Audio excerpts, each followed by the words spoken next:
David, how are you doing? Hey mate, all good. How you doing? Good, very well. Nice to see you. Thanks so much for joining.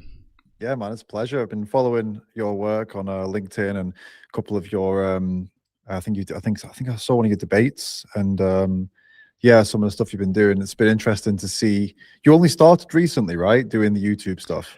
Yeah, I started the YouTube about a year ago, and I've Yep. been a LinkedIn controversy poster for a couple of Yeah. years, I guess. Nice, man. Yeah, it's been cool to see your commitment to it, consistency. A lot of people would when they start out, they get put off because as you're seeing, it starts slow, right? Mhm. YouTube, it's really hard to crack YouTube. But you've I seen, even though like some of the videos haven't, you've put a lot of work in and they haven't like taken off or anything, it's not putting you off. And that's really important with starting out on YouTube. Because on Instagram, you might all of a sudden go viral randomly, but that really doesn't happen on YouTube at all. Like you could make making videos for like Interesting. 3 years and get like minimal traction, but then after that 3 years of building, it should have built up slowly over, gradually over time. You've got a chance of getting something viral, but it's these days it's very limited on YouTube. That's super interesting. Yeah, because one sort of mistake I made. Oh, pardon me, that's my alarm going off, telling me, telling me to get on this call. Very punctual, David. I appreciate it. Noted. Yeah, yeah. Yeah, one of the mistakes I made early on was paying for ads on YouTube, which gets you subscribers, but then they don't translate into views. And I've heard that it actually hurts your views because then you have Yeah. people, you're showing up and it's lowering your click-through rate and stuff like that. Yeah, yeah. Honestly, having if, for example, with my YouTube, I had a really big couple viral videos about this spiritual guru called Sadhguru. Do you know Sadhguru? No, You I heard of don't this think guy? so. He's probably like the most famous. If you know spiritual gurus, he's like the most famous one, basically. And he made some videos back in the day, like quite some years ago, about, I don't know, he was dunking on somebody for asking about the dairy industry, and because he's a Hindu, he was defending the dairy industry. It was really bad. So I made a couple of videos and I was quite colorful, let's say, with my description of him and what he was saying, and those videos went super viral. And it really made things difficult for the channel because everybody who subscribed, they wanted more criticism of spiritual leaders. They didn't Interesting. want vegan content, right? So a viral video, it's kind of like, yeah, it can be really good, but also it can make things really hard for your channel. So it's actually not even necessarily something you want unless the viral video is something you always do, right? Mm. If it's something you do every day, awesome. If it's like a one-off thing that you tried, like this was just a one-off thing and it just went crazy. So it can, yeah, it could, then like you said, those subscribers subscribe and they don't engage because they're not interested in anything apart from videos about Sadhguru. And then you're like, oh, great. Right. Yeah. Okay, fair. That's interesting. Yeah, I've definitely explored a few different themes and had like some overlap with different things that people might be interested in. But Mm. I guess I'm settling now. I do a lot of streaming now. Yeah, I've Um, noticed. Yeah. yeah, and then put videos from the stream. I've seen you in my chat a couple of times, which I appreciate. Yeah, man. Yeah, it's like I said, it's been cool to see what you've been up to, and with the with the streaming. Have you tried doing the I don't know if this is what you want to talk about, by the way. We can, get on to whatever Well, you I do want, have but questions for you, but I'm interested in this. Yeah. well, yeah, you should try the shorts, the vertical streaming. That might Mm, be, I mean, for something, obviously, for most of your stuff, you probably don't want to do that because you don't want a random audience to see it because it's quite specific. But if you're ever talking about a topic that has broad appeal, maybe something that happened in the news to do with, I don't know, maybe somebody abused an animal, or something's getting, a factory farm is about to be built, something that concerns the public, you could consider doing it vertically. And that way, the YouTube algorithm pushes that to a lot more random people, and you might pick up some traction that way. But for something like this, that wouldn't make sense because a general audience is probably not going to be interested in an interview with me, but they would be interested in something, I don't know, the slaughterhouse getting built, or someone who got caught doing something horrible in a farm, or stuff like that. That's actually public interest. yeah, makes sense. No, I've heard the vertical streaming is where it's at now. A lot of Mm. people are sort of defaulting to that. Yep. Yeah, because then I guess you come up in the shorts feed, didn't you? Which is where people are scrolling. Yep. Yeah. Yep. Yeah. Yeah. There's some activists. They're called Mel and Steve. I don't know if you know of them. They're Yes. British Yeah. activists. Yeah. Yeah. So they've been getting quite a lot of traction on the shorts, the vertical streaming, and yeah, I mean, they get a lot of traction, a lot of views, but there's a lot of trolls. Like it is Okay. insane. It's wall to wall trolls in that chat, like non-stop abuse, basically. That's So so it's hard to interesting. determine like how impactful it is. But the Mm. fact of the matter is that the stuff they're doing, which is filming at slaughterhouses, it's getting out there for sure. I mean, I guess people are seeing it. They racked up like 250,000 in one stream recently. Wow. Just a 2-hour stream that was like last week or something. Wow. Yeah, which is interesting. It's like I say, it's still to be determined what quality of viewership that is. I.e., is it people jumping in, giving them shit for 3 minutes and leaving, or is who's actually sticking there? It'd be cool to crunch those numbers. I'd love to have had a chance, but yeah, for sure they're I don't know, a vegan way of putting this. They're casting the net out, let's say, and there's it's a big net, but it's like how much are they catching? We don't know, but they're certainly getting some interest. Yeah. Okay, that makes sense. And that's it really depends on what you're trying to do, I guess. Somebody said to me early on, you can sort of either make content that's trying to reach non-vegans and persuade non-vegans, or make content that's for vegans and know that that's going to be like, in a sense, a more limited audience, but also like a consistently interested audience, because it's tough to try and reach non-vegans with things that they don't want to see or hear at the end of the day, isn't it? Like, no one's going to click onto it if it's telling them something they don't want to see. Yeah, definitely. There's a balance. I think I feel like I've found a pretty good balance right now, and I think I work pretty closely with Danny Ishay, and I think he did a pretty good job of carving out this kind of space. And through watching how his work has gone down, it's helped me sort of incorporate some of that into my work. And so basically, what we're finding is that there is a nice line there where you can make something that the vegans love, and it will also get out to the non-vegans because it's not dry and it's not preachy. It's actually quite entertaining, usually involves some sort of mockery. And it's like, for example, I posted a video today. It seems to be doing pretty well. Basically this morning, a friend sent me this video of this guy who's recorded a podcast where he's basically talking to himself. When they pretend that they're on a podcast, they pretend they're on Joe Rogan or something, right? And he's like, so he's looking at no one, and he's got the microphone or whatever, and he's like speaking in this really, really deep voice, so you'll take him seriously, like really like this. And he's saying some nonsense and appeal to nature fallacy, just, oh yeah, because animals, if you're denying nature, eating meat is the most natural thing, just all this crap, right? And all I did was I filmed myself reacting to his video, and I went, okay, no, actually, I'm going to record a podcast talking to myself too. Nice. And then I just recorded myself imitating him. Now, obviously, if a vegan sees that, they're like, hell yeah, that's hilarious. But if a non-vegan sees that too, they're also like, this is really funny because he's taking the piss out of the guy. So there is a sort of, that's probably the only one I could say, like the style of content that appeals to both. And obviously it's not everyone's bag. I understand that. It's, you gotta be interested in the sort of comedic elements and things like that. But yeah, if I feel like for what you do, like the research side of things, it's difficult. Yeah, you're probably going to want to focus like 90% on the advocates and vegans and that side of things, I suppose. Because I can't. I mean, you could give that stuff a shot. I feel like you've got the charisma for it, but is it? Oh, thank you. How would you? I don't know how you do it with the research. I guess. I mean, you could. Yeah, there's ways though. Anyway, there's ways to cross the bridge though. Yeah, for sure. No, it's is that even a saying? To bridge it, I think I was trying to go for. To bridge the gap. To bridge the gap. There you go. That's it. No, I see what you mean. Yeah, that's super interesting. Then you've kind of hacked the system in order to be able to get that content with a vegan message that appeals to non-vegans as well and gets that in front of people. Like, that's very difficult to do. Yeah, I think so. I mean, I definitely played with it in the early days, but I do have to give Danny most of the credit here. I feel like I abandoned it and I stopped doing that sort of stuff for a while. I thought, it doesn't seem to work, I'm going to move on. He didn't abandon it.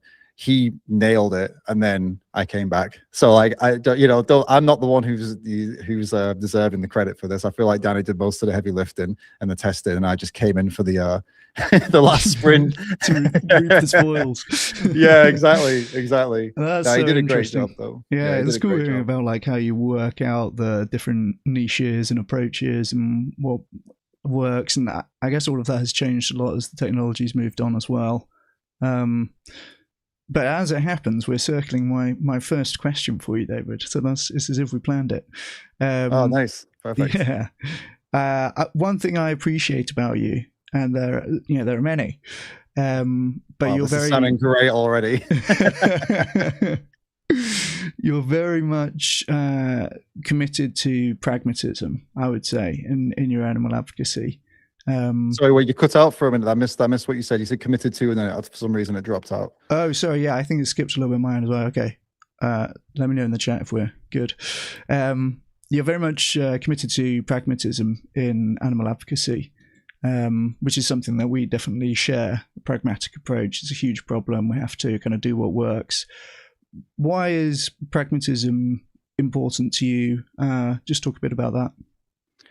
Yeah, so I mean, it was a swear word for me for a long time, because I came from, I've been born and raised with ethics and animal ethics in mind my whole life. I was born and raised vegetarian, so and it wasn't for health reasons or anything or religious reasons. It was ethical reasons, and so I've always kind of had a strong, connection with animals. I was pretty actually. So I was pretty pragmatic when I first started getting into advocacy. I went vegan a long time before getting into advocacy. Then I got into advocacy, and I was all about using the tools at my disposal and trying to do whatever I could, use whatever I had to encourage people and convince people. And I was thinking about this the other day. It was actually Anonymous for the Voiceless that convinced me to stop doing that. So that was really early on in my activism. And so it seemed to make sense at the time. I feel like I'm quite a logical person. I like to, really look at things like 2 + 2 is 4, and then boom, that's it.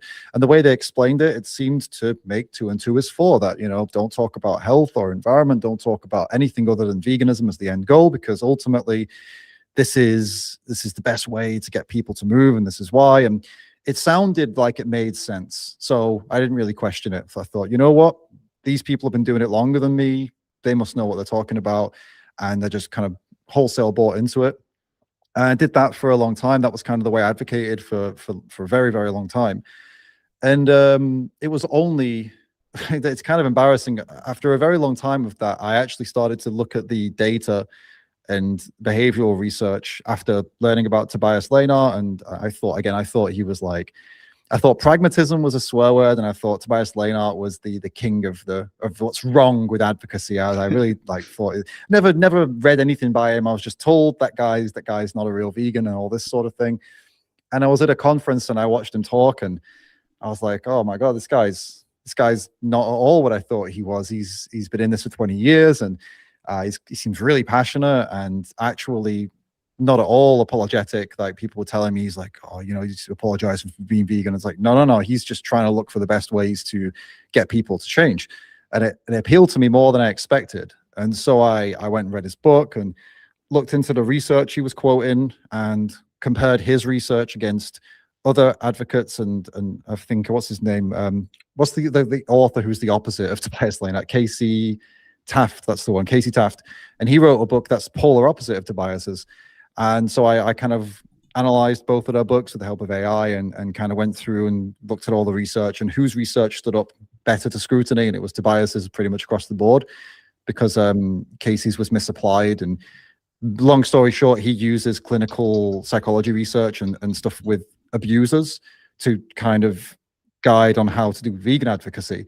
But the thing is, these people are abusers, as in they are doing something that is not the norm. They're doing something well outside the norms of society. It's not really applicable. Whereas Tobias looks at more consumer behavior and consumer reporting, consumer research, which is 100% applicable, because it's literally 90% of the issue that we have is what people are consuming.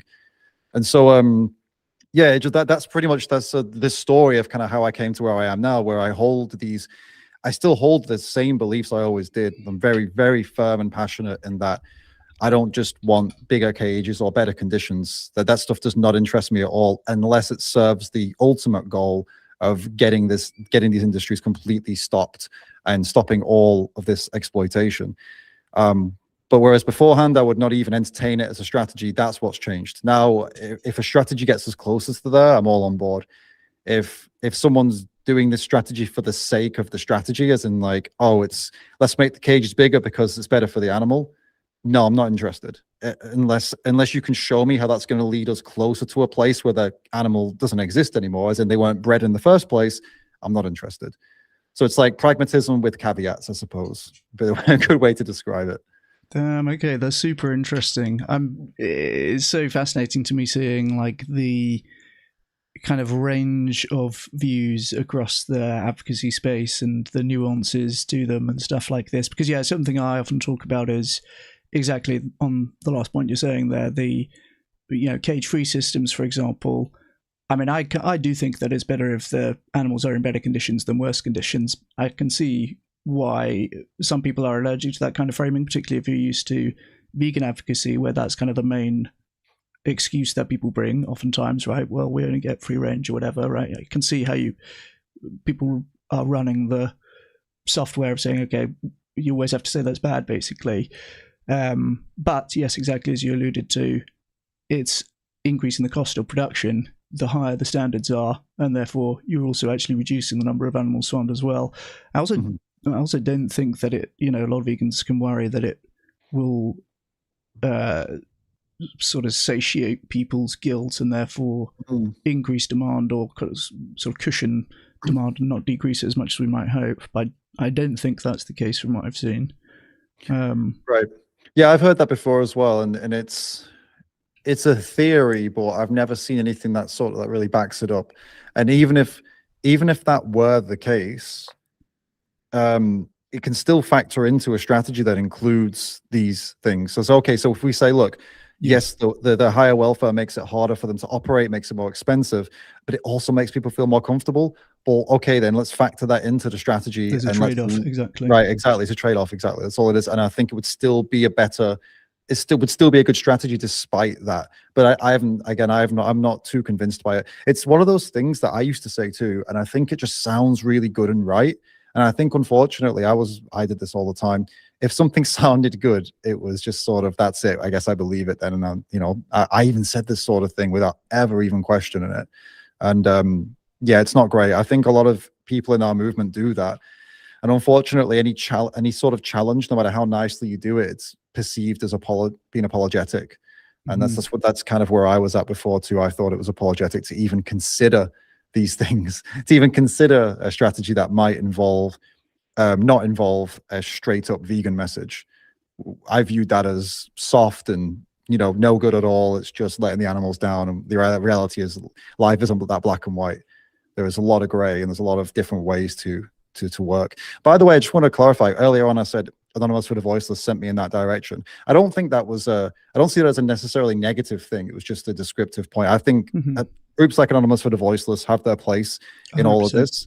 So does We the Free, which is similar but obviously different. So does Tobias Leinart. And so I think that's also a misunderstanding that people have, that you either have to be on one side or the other.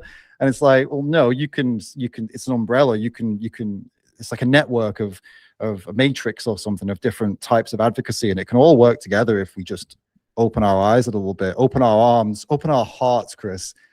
Yeah, absolutely. Well, no, I think you're right.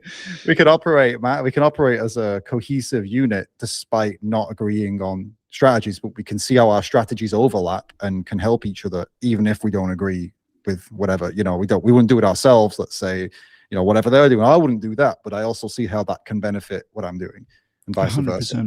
100%, yeah. And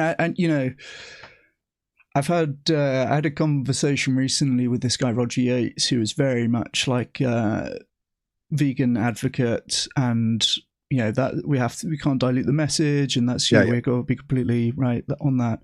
And I don't, I think that there are more pragmatic and like incrementalist approaches that are valuable, but I kind of don't wish that everyone like Roger was doing my thing, right? I kind of like that there are, I think it is probably a necessary part of the recipe to also have an Honest with the Voiceless, and people doing the vegan education and not yielding on that 100% ask and stuff like that. I think that probably helps the pragmatists to a large extent. Have you heard of something called the radical flank theory? Yeah. So it's kind of like that, right? The pragmatists kind of benefit from the existence of the hardcores, if you want to put it that way, because it kind of makes you come across as more reasonable if you're talking about incremental steps and stuff like that, even if you ultimately do agree with everything that those people are saying. Yeah, no, totally. That's exactly right. And I think what I wish people were doing, what I've been trying to do this, and I think, I've been writing on Substack, and a couple of people have reached out to me and said that, oh, this has really changed my mind on this, and so I feel like there is some success there. I also brought together, Paul Bashir from AV and Tobias Lehner. I got them on a podcast. They had a great conversation. And, yes, I watched that. Yeah. I'm really trying to do my part here to try and make this a reality where people can disagree on strategy, but can still respect each other and see an overlap and see how we can work together. And this is the thing with the radical flank. I think this is it's a great kind of theory, and there's some research to back it up that the radical flank does work. What I wish is that all of those who are, whether you sit on the kind of radical flank, whatever you call it, or the pragmatic side, is that we all need to think bigger picture here. And that's rarely the case. So if I went over now to somebody who would be considered radical, and I explained why pragmatism is actually good in some ways, I'd probably get shot down very quickly. Whereas I actually feel like the other way around, I feel like more pragmatists are more open-minded to the radical elements, because they probably agree with them, like you said, on a lot of things. It's not all one-sided, but it is. The general mainstream kind of vegan activism space is quite hostile to these ideas, is what I'm saying. And I really wish we could together kind of, and I consider myself part of that too, and I was hostile to it not that long ago. But if we think big picture, and there's no need to be calling people names, and like Tobias Lehner gets real crap from some of these people. They call him all sorts of names and all sorts of insults, and it's like, if you sat down with him, had a chat, I'm telling you, you'd be like on 90% of stuff, you'd be completely aligned. It's on 10% that you're misaligned. And that's no reason to be throwing insults or calling him whatever they say is in the movement to make money, stuff like that. And the guy, trust me, I've discussed this at length with him. He finds it hilarious that people think that, because he wrote a book. I mean, what kind of money do you think he's making out of a book written for vegans? Are you serious? Do you know how hard it is to make money on a book? Full stop. Never mind a book written for vegans. Right. But so it's the idea of these accusations. I've been accused of it too since I've started to be open-minded to this sort of strategy. And if you want to make money, this isn't the place to do it, right? No, it's really not. That too, right? I know I know you're fundraising. I know you've got your organization too. This is not where you go to make money. No, it's really not. And I think, pretty much anyone working in a non-profit, that's going to be the case. I mean, I suppose at a certain size of content creation, if you're Earthling Ed or someone, you're probably making a decent amount. But even then, like, fair play to you. You've made good content that's reached a lot of people. Like, there's no reason why you shouldn't make a lot of money off of that. But in any case, I do think, I agree with you, it's kind of funny because, in most of these cases, the person could be making more money by doing pretty much anything else. Like, I don't think founding a non-profit and then writing quite a niche book is really a massive money spinner. Yeah. You look at Earthling Ed. I mean, I think Ed probably does pretty well, but he is also like the what would you call it? I don't know what the word is. Not trailblazer, but kind of when you get in there first and you're the first one to do this sort of thing, and then for sure, if you kind of set the tone that, in terms of online social media and what Ed does, it was pretty much him and Joey, and he was basically a more professional version of Joey. It didn't exist, basically. As far as I could see, there wasn't anything like him that existed, and so he paved the way, and he made, got lots of support for it. He got lots of patron support. He has his products, he has his merchandise and stuff like that. He probably does pretty well, but he's the exception.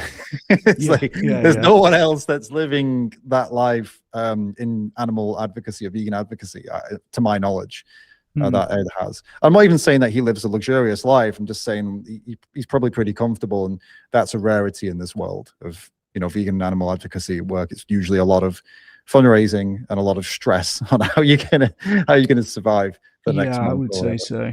I would say so. Pretty much anything where the payoff is related to how popular you are. Almost by definition, there's like the big ones and then everyone else, right? There's like a long tail of people who are not making it. Because there's only so much attention to go around, right? There's only so many hours that people are going to watch YouTube in the next year or whatever, and right? So it kind of ends up being like that. Also novelty too. I think Ed he's great, obviously, but I think he got in there when the novelty element was really high. And like I said, you had Joey doing the same sort of thing, but Joey was way more rough and ready on raw. Ed was this really polished, like with this great radio voice and Oh, thank you. Oh, really, come on, that's really a compliment. eloquent, People in the same boat, definitely. Yeah. But Have you met you Ed? know, hmm? Have you met Ed? Yeah. Yeah. We back in the day we were in each other's hemispheres a little bit.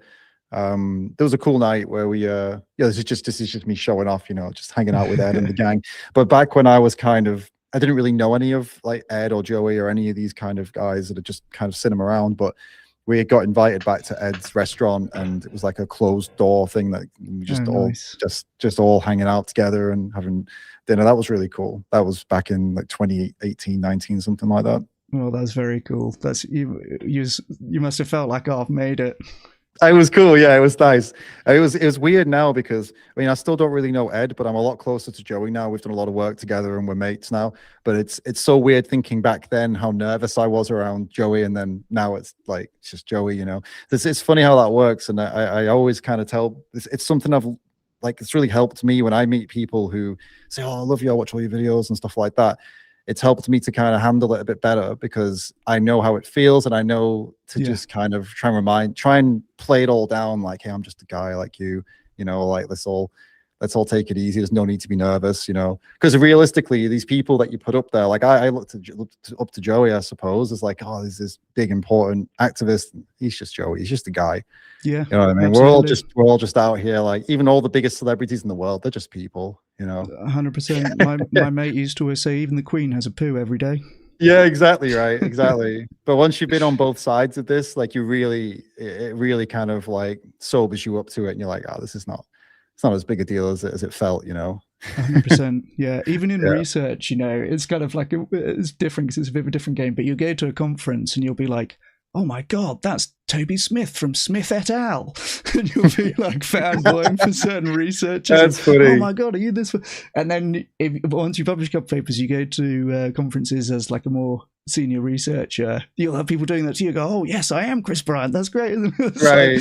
I'm more known for my scholar citations. That's cool, man. It's cool that you can get to a point though. I think that, there's a difference between being hyped to meet someone that you really think is really cool and being kind of like, oh my God, I'm starstruck. And I feel like if you can get past the silly starstruck stuff into just this is really cool and just like fanboying or whatever, fangirling, I think that's cool. Like, for example, when I first met Danny, like we kind of fangirled over each other a little bit, because it was like, because we'd kind of done collabs, we never met in person. And when we did meet in person, it was like, I don't know, it was like Christmas for both of us. Like, oh yeah, we finally get to like hang out. So that's really awesome. Cool. I think that's been like a really nice thing about, working in this community is when you see these people online and you think their work is great and they think your work is great, and you just have this like awesome moment when you meet in person, Well, dude, I was fanboying a bit when you messaged me. I have to say, I was just saying before you came on, like weirdly, the platform where we message each other is LinkedIn. Yeah. But yeah, I was very, I was very starstruck when you messaged me. Oh, I like your videos and stuff. I was like, oh my God. Yeah, I mean, I don't know. You've got the, when I've seen you about on LinkedIn and stuff too. I mean, you do have like a presence in this world. So, I was kind of wondering. I'll be honest with you. I saw that you were doing different interviews and different people, and I was like, oh, I hope he invites me on. Oh, did you really? Come on. I was like, I hope he invites me on. That'd be really cool. I kind of want to go talk to him. He seems like a cool guy. And then you DM'd me, and it was like, yeah, awesome. Oh, that's awesome. That's the feeling is mutual, man. From my perspective, you were a big get, so I appreciate that. That's a sign that it's a good conversation. Hey, we both feel lucky to be having it. Yeah, for sure, man. Nice. That's really cool, man. I appreciate it. It's definitely an unorthodox first date, but so far, so good. That's right. Well, another thing that we are both interested in and talk about is industry-funded anti-vegan propaganda and talking points.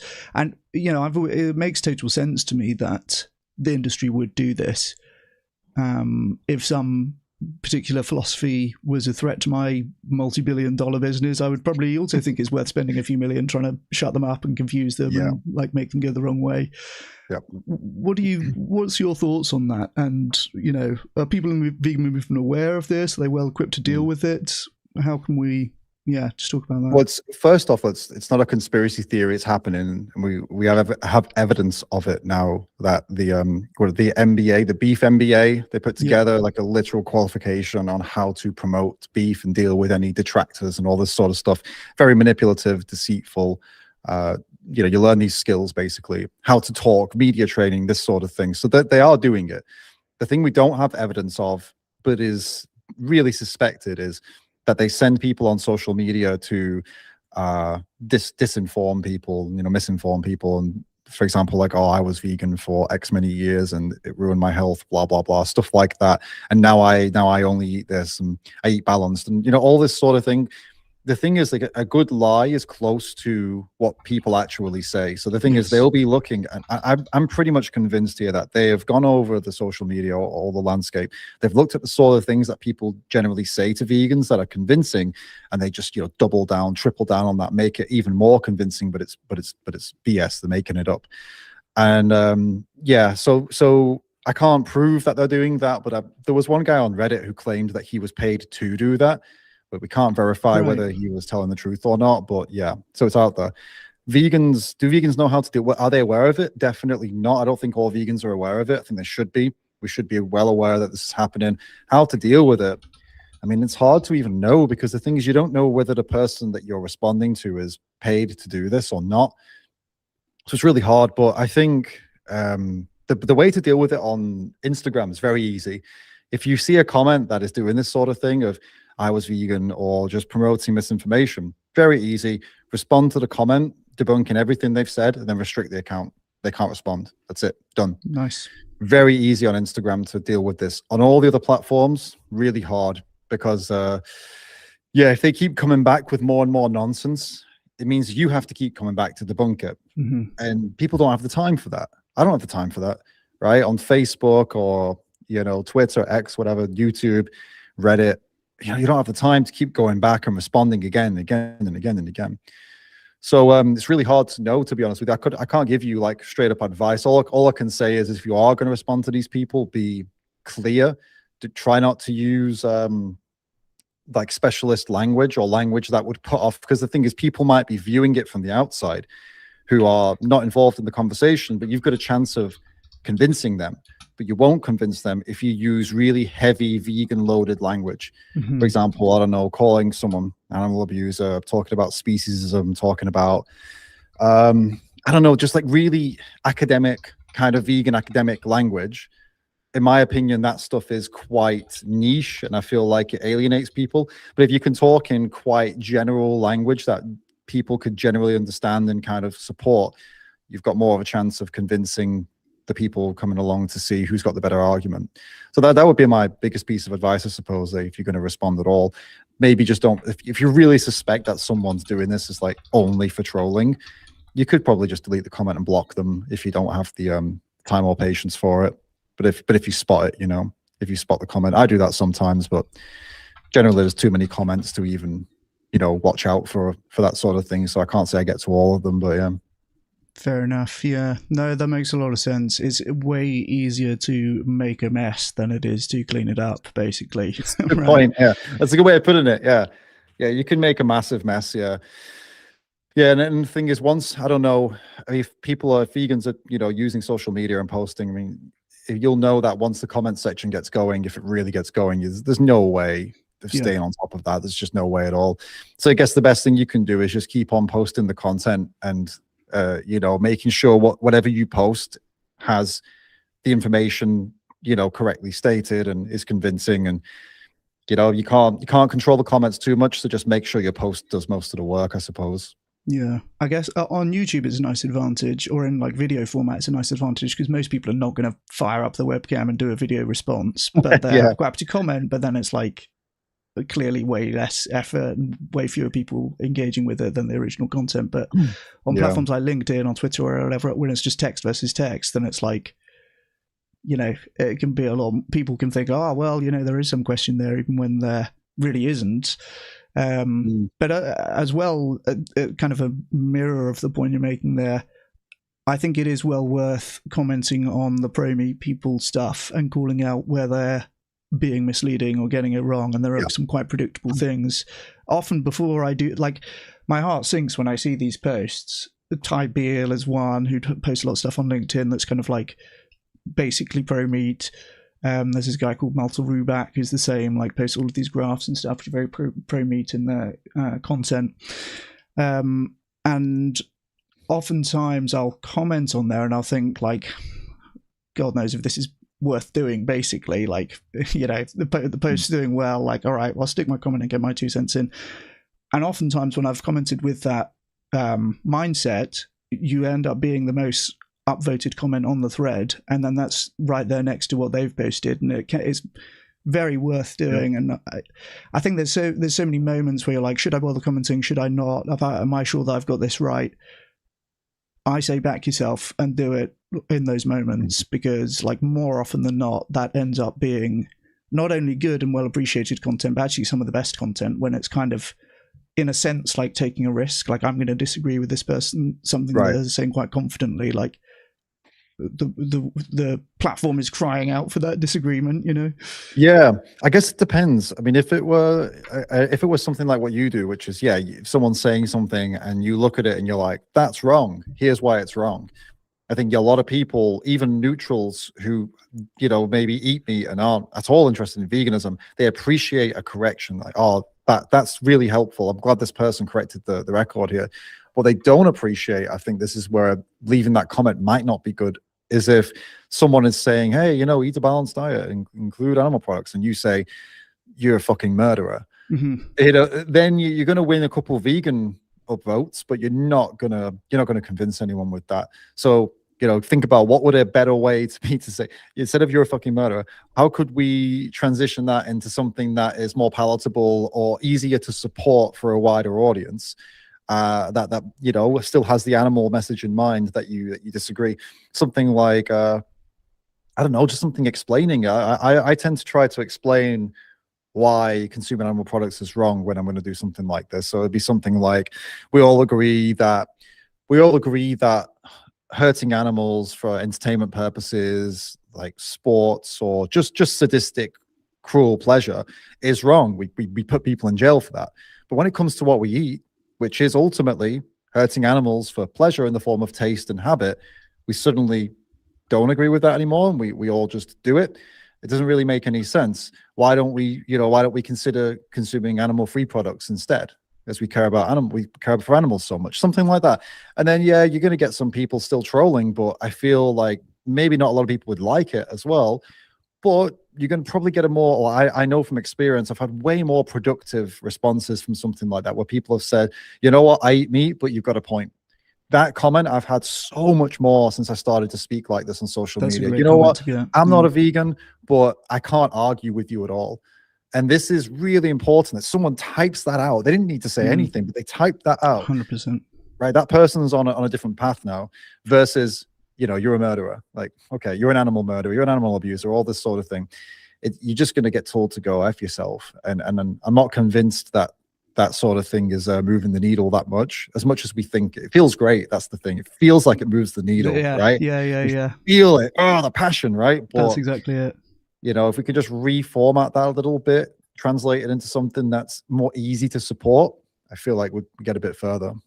Yeah, that's such a good way of putting it. And that I think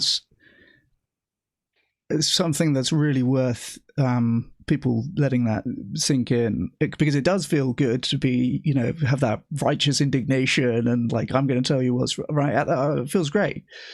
But ultimately, of course, with advocacy, we are not who we're doing it for. And so it doesn't really matter.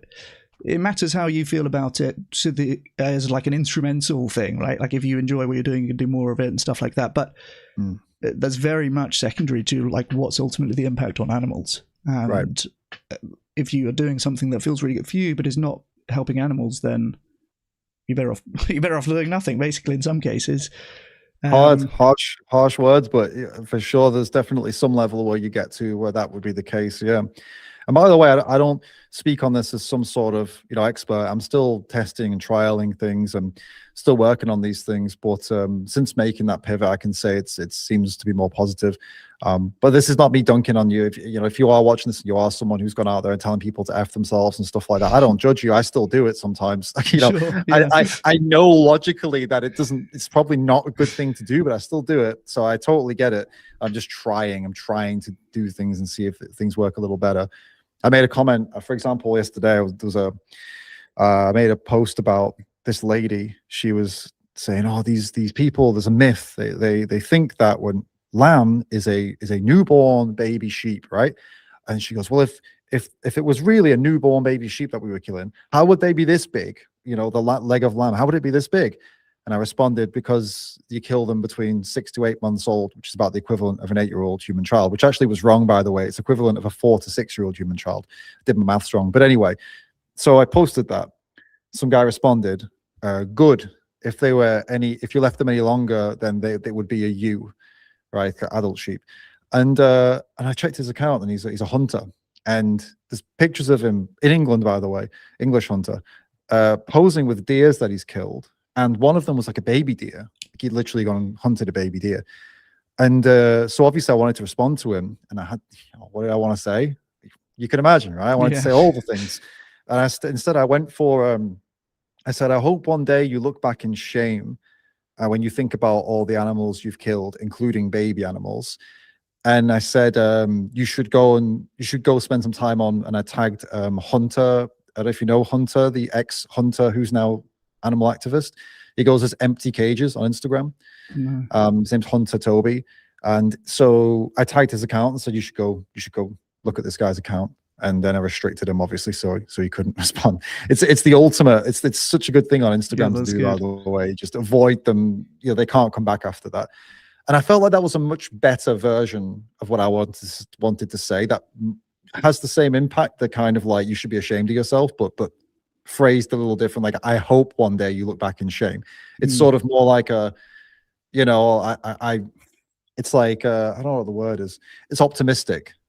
You know, it's not like fuck you. It's more like, I really hope one day you feel differently about what you've been doing here, you know, and like change your life, sort of thing. Yeah, you've still said what needed to be said, but in a measured way that's not going to be read as just like an emotional outburst, basically. Yeah, yeah, and it's still passionate because you're still you're still judging him. You're still saying like, you know, like you should look back in shame on this, but just feels more productive than, you know, go F yourself, you scumbag, or whatever it is that I really wanted. I really would have loved to shout in the comments. The thing is, as well, I don't want to keep going off on tangents, by the way. I talk a lot, so you just cut it. No, you're good.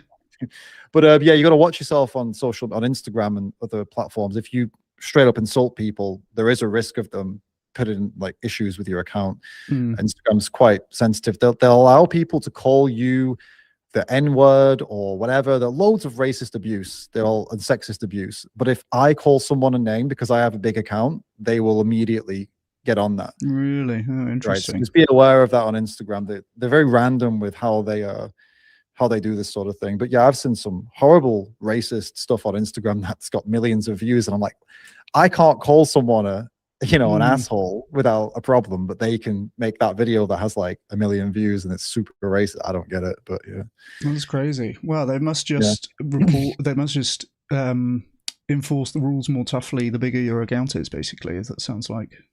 I don't know, man. I mean, that video, I saw a really, really nasty racist video, and it was super viral, and the guy's account is all that. So I don't understand. And it wasn't like, you know, sneaky racism. It was proper, actual, full-on racism. Wow. He was even, this white guy, he was even like using the N-word to refer to black people, like straight up, like not censorship, just boom, boom, boom, like totally. And I was shocked. I sent it to a couple. I was like, how is this going out on Instagram? And we as vegans get shut down for like all sorts of random stuff. It doesn't make any sense. Yeah, that sucks. Well, that's yeah. I mean, I don't know what else to say about that. That's pretty terrible. I'll send you the video later. I mean, it's I'm not exaggerating this. It's crazy. This guy's account's like just all that, but yeah, gets away with it. Yeah. It seems worth saying while we're talking about like the virtues of being pragmatic and being sort of measured and stuff. One thing which I think sometimes can get lumped in with that kind of attitude, but I think is not correct, is an aversion to actually showing people slaughterhouses or like rough factory farming footage and stuff like that. It feels to me like a lot of people have the idea that that's actually somehow going to be counterproductive. It's going to give people cognitive dissonance, going to have some sort of backlash effect, whatever. Right. Most of the evidence that I've seen on that suggests the opposite. Like, that is the stuff that it gets people to change more so than like an environment argument or a health argument, for example. Like, talking about and really showing animal cruelty, animal suffering, this is what's being caused. That I've seen like probably about a dozen studies which compare the different messages and experimental setup, and consistently find that that is the most compelling stuff. So I feel that, you know, when one brands oneself as like pragmatic and so on, that doesn't mean to say, you know, I think that we should be plastering that stuff all over the underground and TV stations and everything, like as much as we can afford to as a movement. Animal cruelty content does seem to be what moves the needle from what I can see. Yeah, from what I can see, from what I've read about it, there's a line. So there is content that can induce trauma in people, and as far as I'm aware, that's the sort of thing to try to avoid, because a trauma response doesn't necessarily result in behavior change. I'm quoting from memory right now, by the way. I looked into this recently because I have a project that I'm working on that's very much tied in with this. But yeah, there's people can have trauma responses, and that doesn't necessarily mean they're going to change. The other thing is, if it is particularly violent, they just won't watch it. They'll stop looking. That's true. Yeah. So this is the other problem. So I think the sweet spot, and that's a horrible way to refer to what I'm about to say, but the balanced, I suppose, version of this is to find images that invoke emotion, that clearly show the victim, clearly show what's happening. But the focus is to make someone feel something, not just to make them disgusted or shocked or traumatized. And that's going to be subjective for everyone. But for me, I find, and I feel for me personally, the stuff that I find to be particularly traumatizing is the like stabbing, right? So in slaughter, the actual kind of, you know, stabbing when they stab the animals in the throat. And sorry if anyone didn't, you know, want to hear this today, but I feel like intuitively, I feel like that probably is the moment for a lot of people that makes them go, right, that's it. I can't see that, where the blood starts flowing. And that's it's a very traumatizing image. I think it's probably deep rooted in us because of our, you know, evolution or whatever. If you see that happening, you run, right? You get the fuck away. If that's happening near you, it's kind of like an instinct, like, oh, that's horrible, it's traumatizing.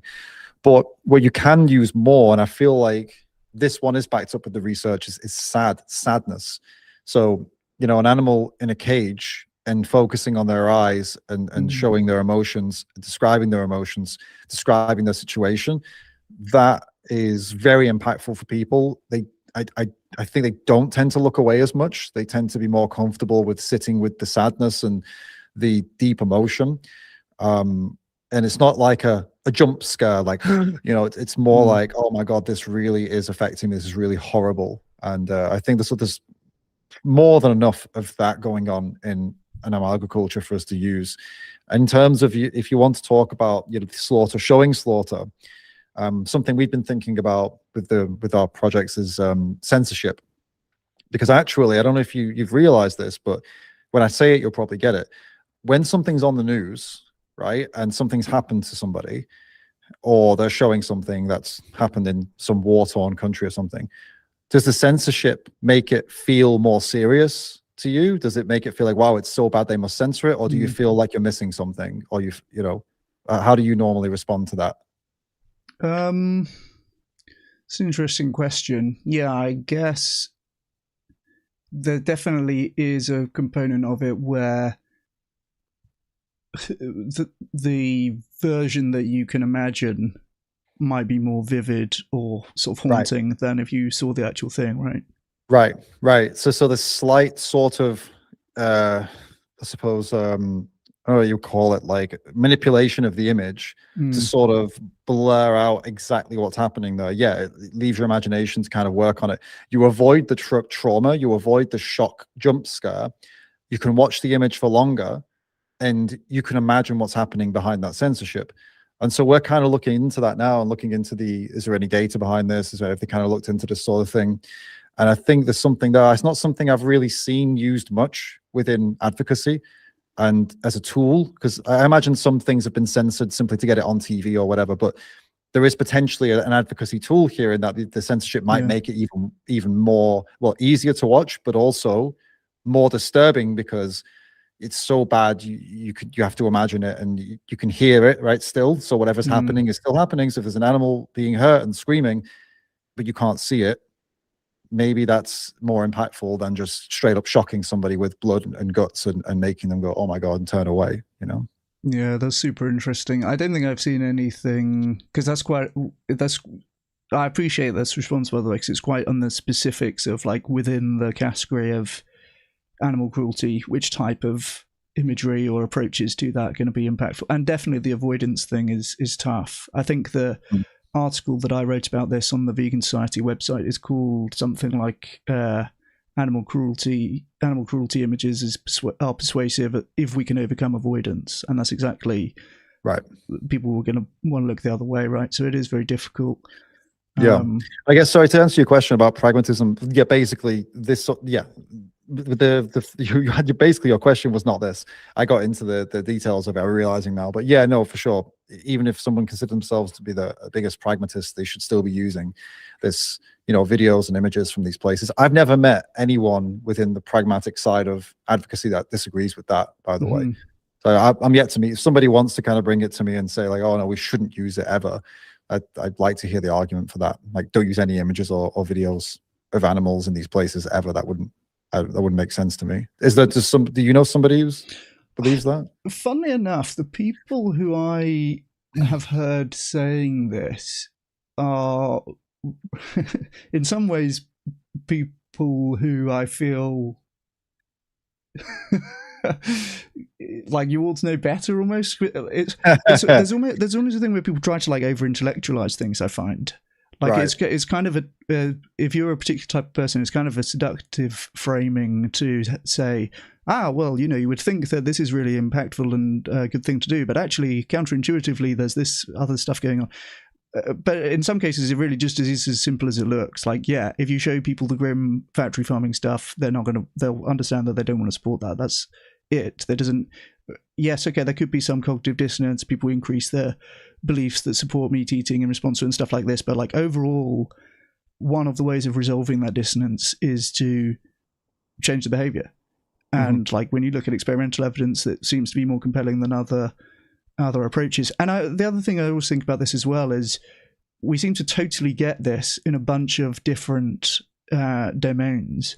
Like with smoking, for example, you know, cigarette packages in the UK where they have the horrible pictures of the cancer-ridden lungs and all like the smoking baby, and so it's like the grimmest stuff that you can think of with respect to smoking, and they're bang on the package because they understand, yeah, this is going to put people off, this is going to be right. So too with like anti-speeding adverts, they're very vivid. Remember that advert with the guy who keeps on seeing the kid that he's run over and stuff like that? It's kind of it is kind of traumatizing, but it's very much, I remember that still, and I know not to speed now. Do you know what I mean? Like it. Yeah. I think sometimes it is as simple as it seems. With if you show people the grim stuff, they'll understand and they won't want to do that.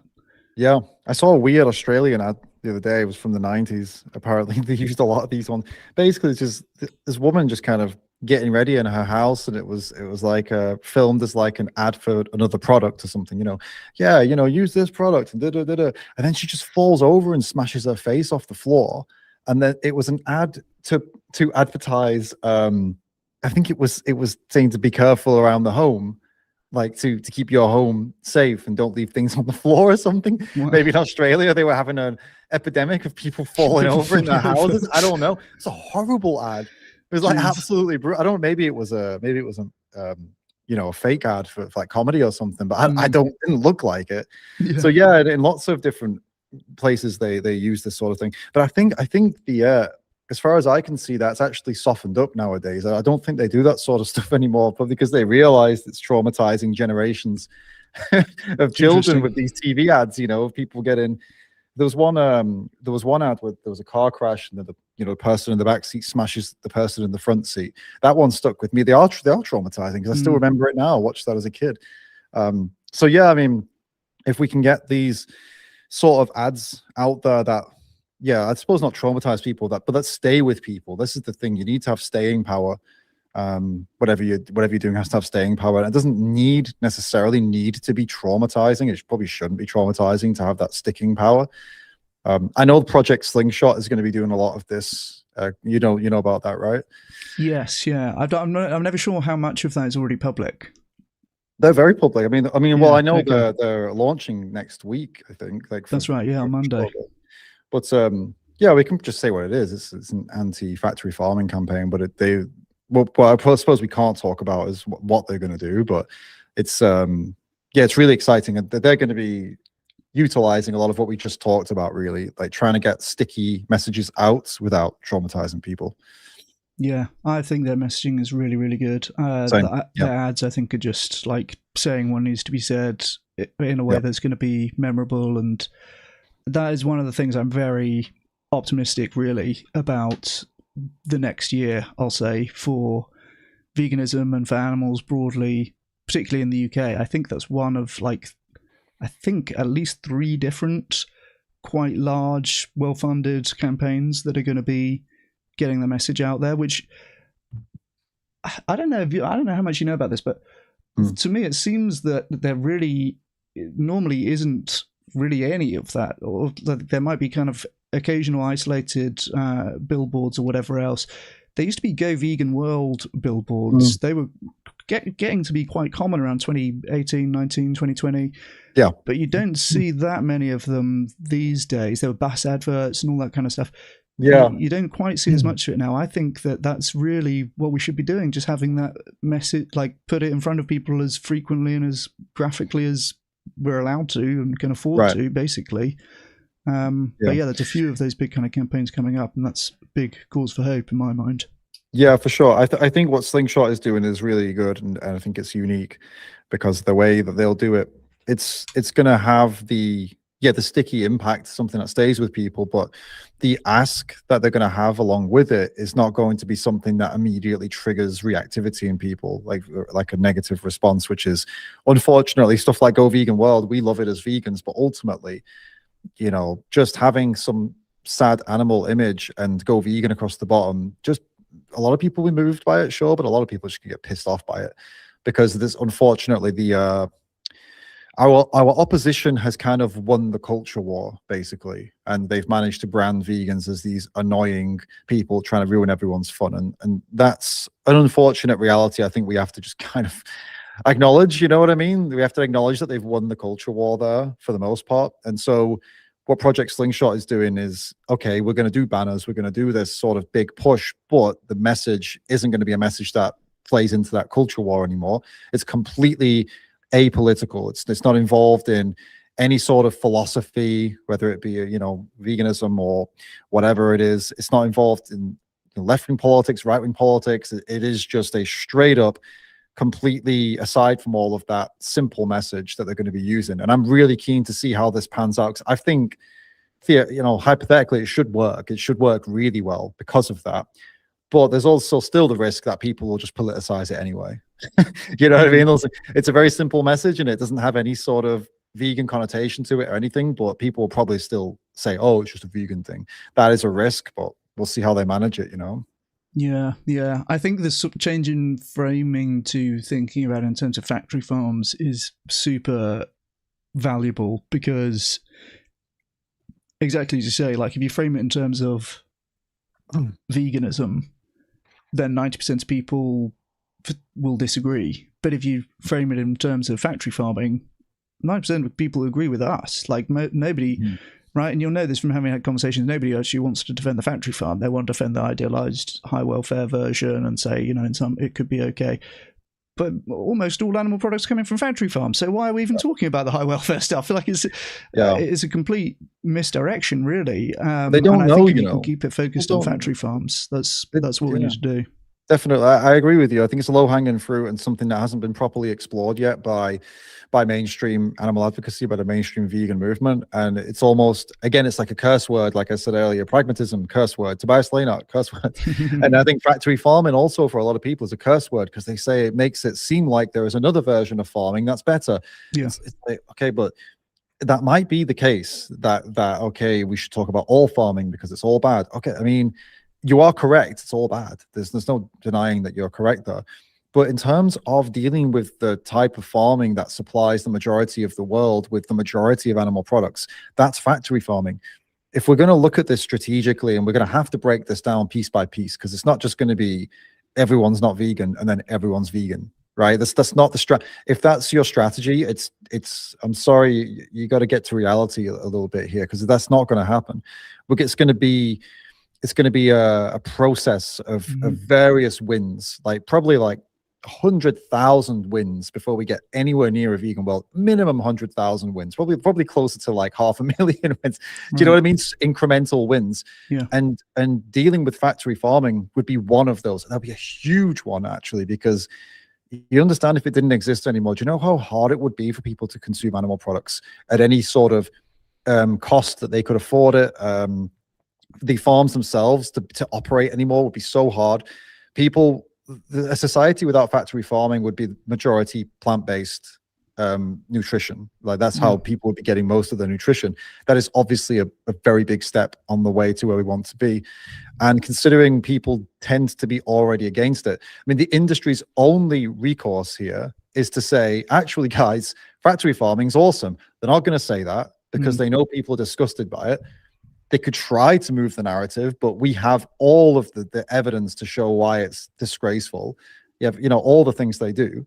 So they're kind of backed into a corner here when we turn Sauron's eye onto factory farming. Yeah. Watched Lord of the Rings, the first one, recently. Again, for like the 100th time. But yeah, when we do that, they're kind of backed into a corner. It's sort of like when Joey Carbstrong suddenly started focusing on the gas chambers. He went from, general vegan advocacy, then he all of a sudden just said, you know what? I'm going to talk about pigs and gas chambers. He backs them into a corner because they can defend against the vegan argument pretty easily, because everyone hates vegans, right? Yeah. Easy. How can they defend using gas chambers? They can't. They try to say it's humane and it's fine. Okay, watch Joey's video. He goes, all right, I'll put a camera in there. Yeah. Look at these. That's not humane, is it? No, it's not humane. Okay, so why are you doing it?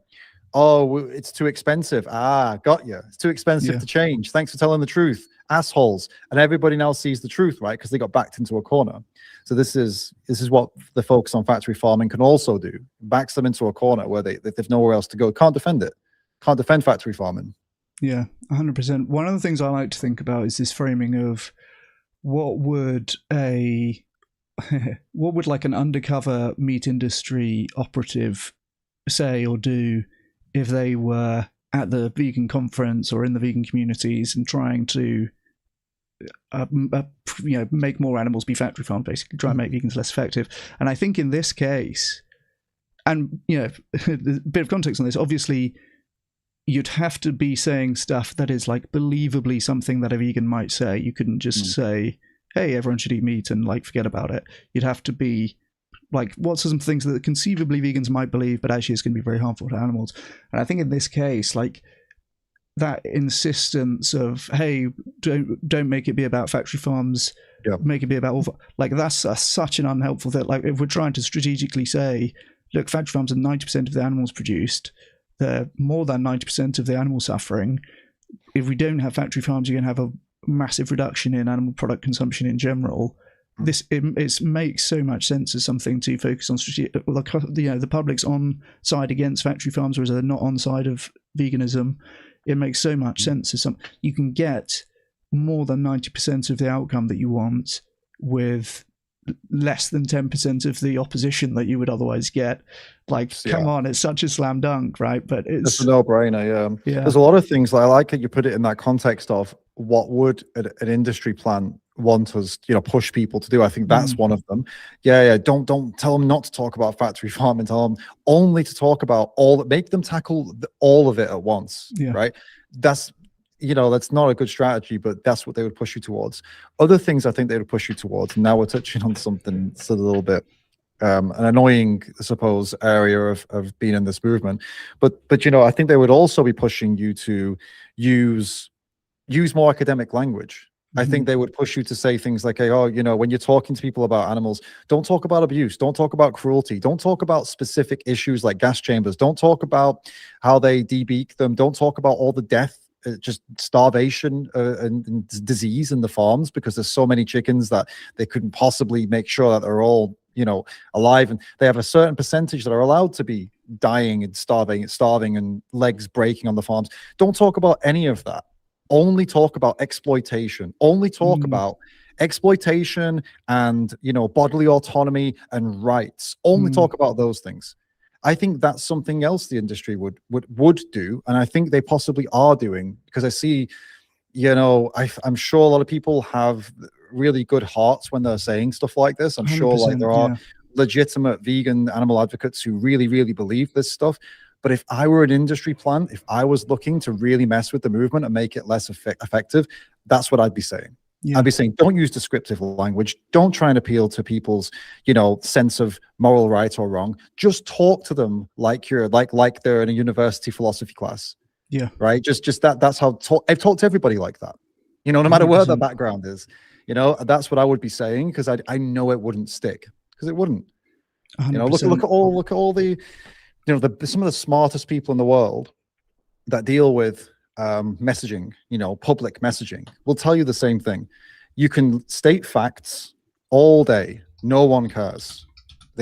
Facts do not do it for the majority of people. You know, black and white thinking doesn't do it for the majority of people. Just stating things doesn't do it.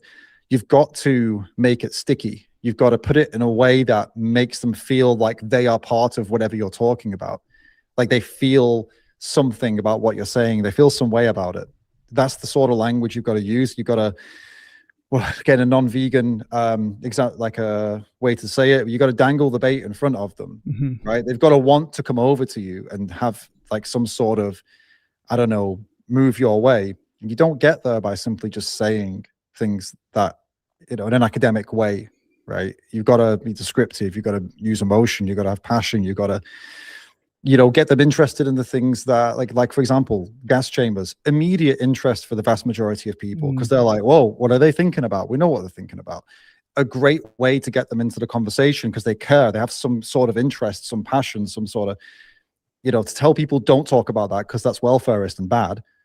That to me is exactly what an industry plant would say. Yeah, 100%. That's so interesting, and it's worth hammering the point as well that you said, like, most people who are giving these kind of framings and talking points are not industry plants. I'm sure that there are industry plants, but even in a world where lots of people are saying these like counterproductive things, a minority, some fraction of that will be plants, because of course, if you were the plant and you're doing your job well, you would have other people repeating these talking points, right? That would be the mechanism. Unsuspectingly, exactly, yeah. So even if there are plants, odds on 95% of people saying these things are not them. They are just they've been persuaded by the plant, but they're not. So you know, I just give that disclaimer so that people don't run out and go, "You're an industry plant." You're right. No, God, no. There are people that I know personally, people that I respect that have this belief. I don't, you know, I would say this to them. I have said this to them before. You know, I'd said, like, this is something that I imagine someone paid to mess with the movement would say. I don't want to offend you, but, you know, being so black and white and so non-negotiable on this, it appears to me that would be something I could imagine that they would be very happy and pay for you to say. And when that person says it back to you, that's when you know you're in a good faith exchange. Right. And so like you said, though, that's not, you know, there are good people that believe this, and it can debate it, you know, but I do think that's where they would go for sure, because they know what works, they know what moves people. They don't want you doing that, and we know, talking about these things that I mentioned, we know it moves people. It does. They feel something, and that's the worst thing for them, because that puts them on the ropes.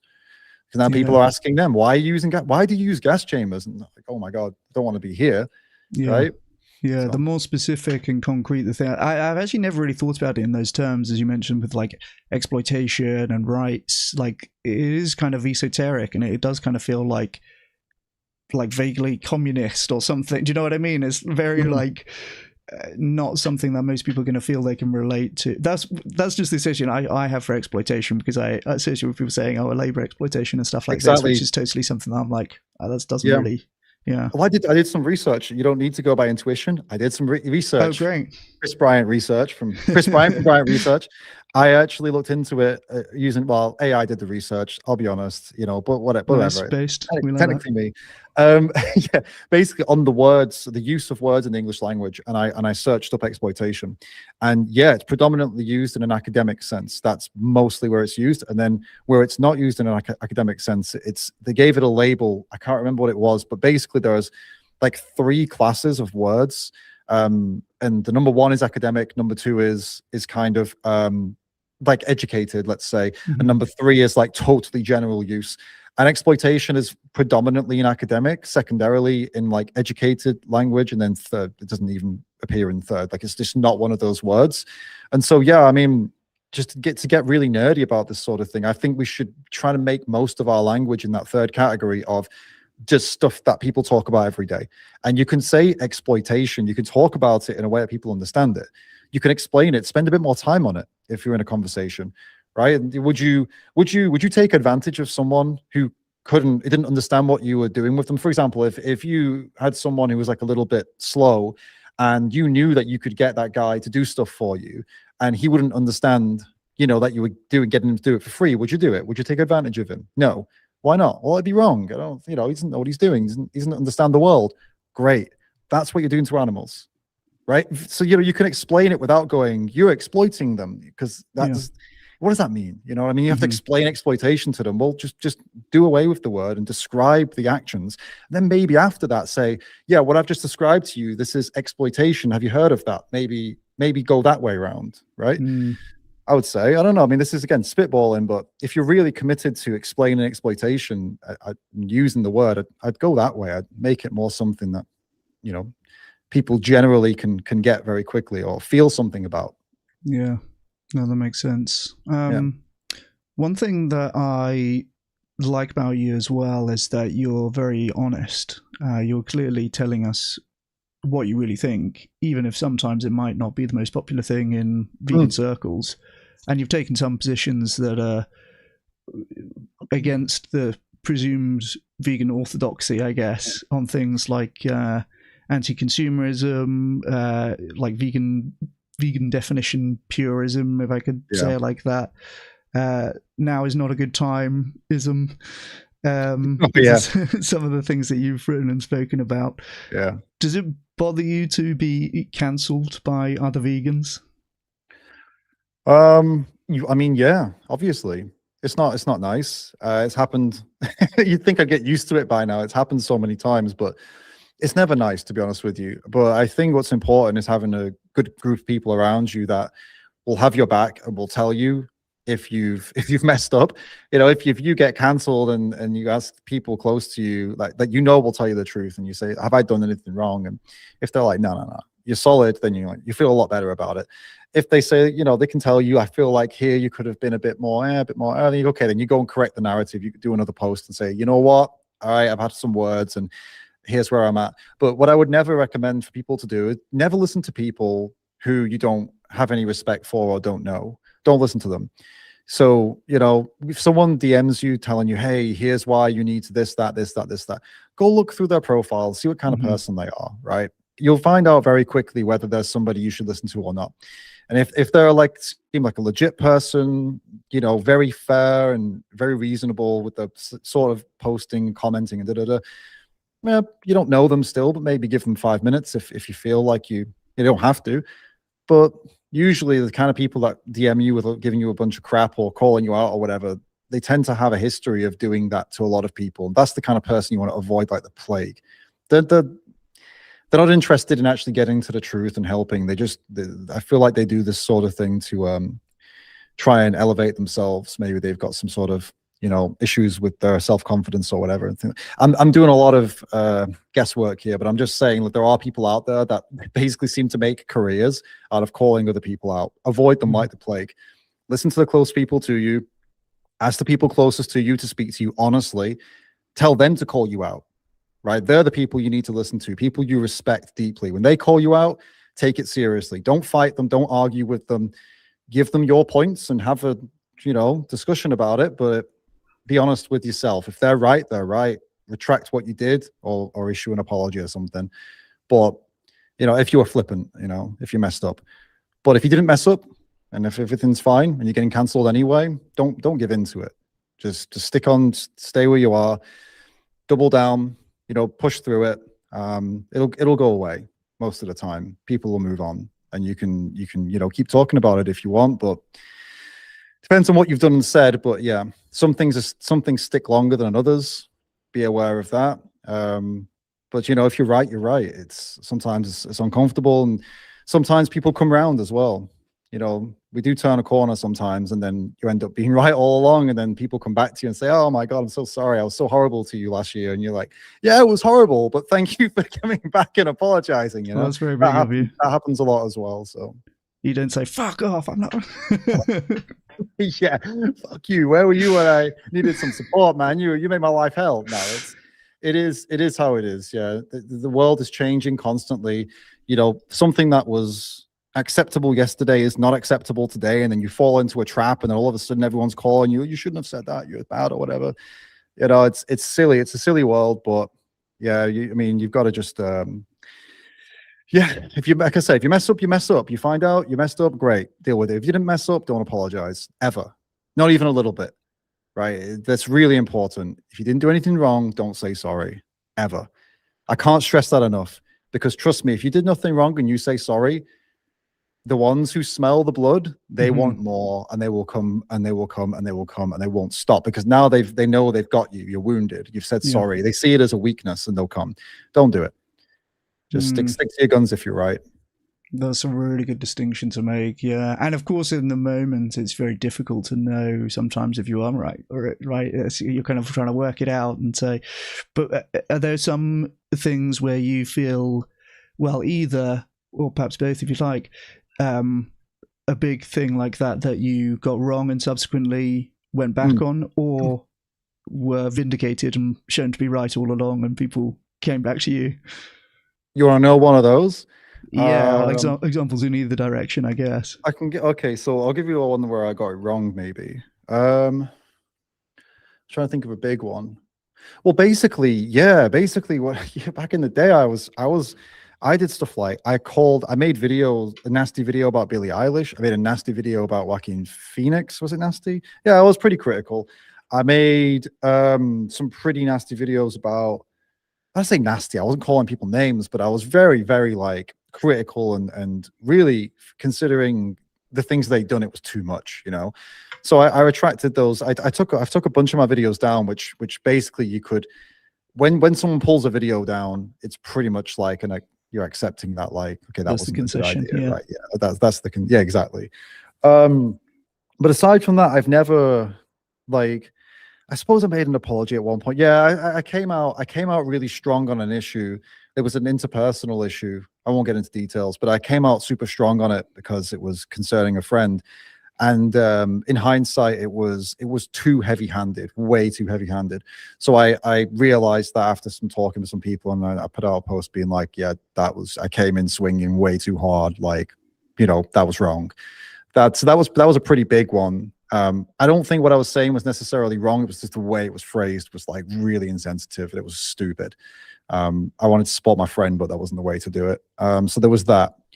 But yeah, apart from that was probably the biggest one. And in terms of being vindicated, I mean, I probably the biggest one was when I did some content around intersectionality, where I spoke about how theoretically it makes sense, but in practice, it's often animals that lose out and get kind of thrown to the bottom of the pile because people naturally prefer to help people. And if you're going to combine everything together and intersect it all, and yeah, animals will miss out. And it was kind of talking about the practicalities of it, and also talking about how if you want to do human rights and animal rights work, that's really good for you. If you want to just do human rights, that's fine. Just please be a vegan at least. And if you just want to do animal rights, that's fine. Just don't be some kind of racist, sexist scumbag or whatever, pretty simple stuff.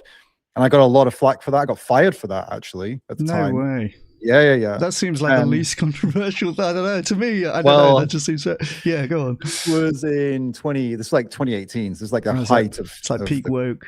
Oh yeah, peak woke, right?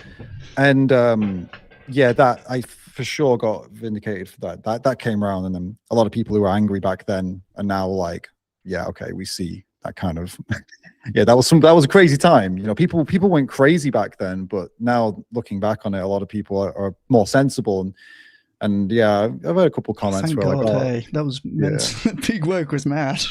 yeah, it was pretty crazy. And at the time I made the video, even I remember, you know, a lot of people commenting being like, I thought you were, you know, I thought you were going to go down a different road, but actually this makes a lot of sense. I'm kind of questioning some things that I thought. And there was at the when I gave a talk at the International Animal Rights Conference in Luxembourg, I gave a talk about how basically our movement is quite hostile. We have a lot of hostilities with each other. And I kind of went through a whole talk about how we need to be more understanding of each other despite having different beliefs. And those beliefs sometimes can be upsetting to you, but that's not a reason to, you know, kick someone out of the movement or whatever. Just you can check it out. It's on their YouTube. And at the end, guy, he's one of the guys at Camp Beagle. He said, before your talk, he said, because it was a Q&A, he said, before your talk, someone came over to me and said, you shouldn't go to his talk. He wants to invite Nazis into the movement. And he said, like, I'm really happy I came though, because that's not at all what it was. So like, it was a really good talk. So, you know, this is the kind of stuff that goes around. Can you imagine? Why would I stand up, right? Yeah. At the International Animal Rights Conference, which is a grassroots super, like a lot of people there are like really hardcore into like, you know, socialism and, you know, anarchism and stuff like that, anti-capitalism. Why would I go up and stand on the stage to a room with these people and say we should invite Nazis into the movement? Right. Even if I believed that, which I don't, that is not the place to push that message. No. It would have like firebombed me or something crazy. Yeah, I can see really why funny. that's happened, because I've said a similar thing about like you shouldn't exclude people who are trying to help based on other political views that they have. Obviously, there is a limit to that. Right, yeah.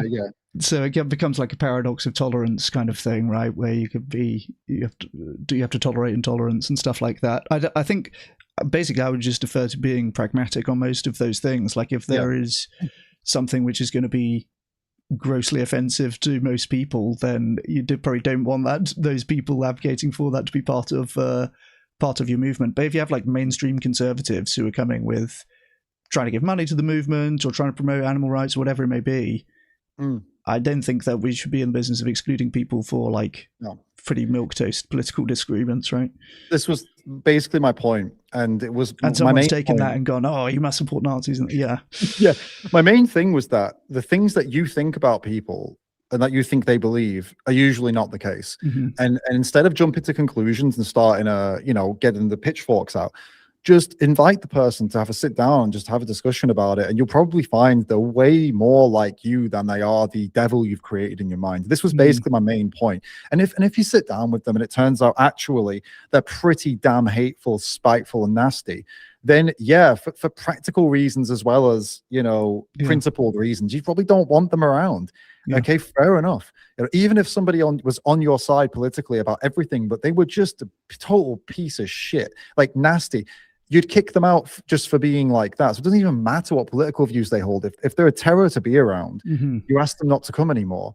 You know what I mean? So it's pretty basic stuff. But when it comes to political views, and like you say, even just normal political views that most of the population hold, in many cases, our movement just will not accept them. They will, you know, the certain groups will say you're not welcome because you have a belief that like 70% of the public also holds. Yeah. And we're trying to reach that public, but you're not welcome to come and help us do that. It makes no sense. And by the way, someone, George in the comments said, if 2018 was a walk in the park compared to 2020, and he said peak woke was 2020. He just reminded me, so it wasn't 2018, all that stuff that happened. I thought it was 2020, actually. Okay. It was 2020, because I remember I was talking about BLM, and that this is what kind of sparked it. Right. I don't want to bring this all back up again, but basically at this time, a lot of people were saying that if you don't support BLM, you can't call yourself a vegan or an animal advocate, because people are animals too. And this was like, I'm not saying this is like, they weren't joking. They were straight up saying that, and organizations were saying it too. And so I did a video to counter that, to say, you know, I don't agree with that. Like if you want to support human rights, like I said, human rights and animal rights, you're a hero, best of us. If you only want to do human rights, great, do that. Please be a vegan too. If you only want to do animal rights, great. Don't be a racist or sexist or whatever, and don't make other people's lives harder. That's all it took to get me in the shit. I mean, it's so brave when it's like the main thing in the news and everything. That's the main thing that people are thinking about. And if you see something and you're like, well, I think this is incorrect, but also harmful to animals ultimately, it's like, it's easy to be listening to this conversation and think, oh yeah, I would stand up and say that if I thought that was. It's a very different thing to be like, we're in 2020, this is happening right now, I'm going to put my name and face, and like, you must have been kind of nervous to put out that take, hey? No, well, actually, I thought, when I put that out, I thought that was, I had much more stronger beliefs that back at the time that what I put out was the most charitable version I could possibly think of. So actually, I felt like I was pissed off. When I say stronger beliefs, I was pissed off. I was pissed off that this was being said. I was pissed off that they were trying to force vegans to get involved in this other movement and put their money in it. This was the crazy thing, as if this movement didn't have enough money in 2020. You know, they ended up with like hundreds and hundreds of millions of dollars. And they were some vegans were trying to encourage vegans to also donate. I mean, come on, you know, 1% of all funding, you know this, 1% of all charitable funding, less than 1% goes to farmed animal charities. But here they are calling for vegans, trying to guilt trip vegans to donate to a very, very well-funded cause. So I was angry, but the video wasn't angry at all, to be honest. So I felt pretty okay about it. But yeah, even with this really sanitized video, it's still caused a whole load of crap. So but yeah, for sure. And I admitted though in that talk at the conference in Luxembourg, I did admit that I did stoke the flames a little bit too. I wasn't an angel in all this. That was a pretty sensible video, but there was comments around it and stuff, like comment section where I was less eloquent for sure. And I regret that, because I made it worse. You know, I just poured fuel on the fire. That wasn't the solution. To be honest, even making the video probably wasn't the solution. It should have been maybe a podcast or some sort of appearance with people on the other side and a conversation. You know, maybe that would have been much more mature way of dealing with it, rather than doing a video, which deep down I guess I knew it was gonna spark some shit, and I probably shouldn't have done it, you know. I don't know. I don't know. Yeah, it's interesting. I mean, I can see what you're saying. I think something that's really stayed with me is some commentary that I read in the Farm Kind debacle at the start of the year, where somebody said the ideal amount of infighting in the movement is not zero. No, I think that's very insightful. Oh, it depends on what you define as infighting. Yeah. But when I say I shouldn't have done it, by the way, it's just not in that medium.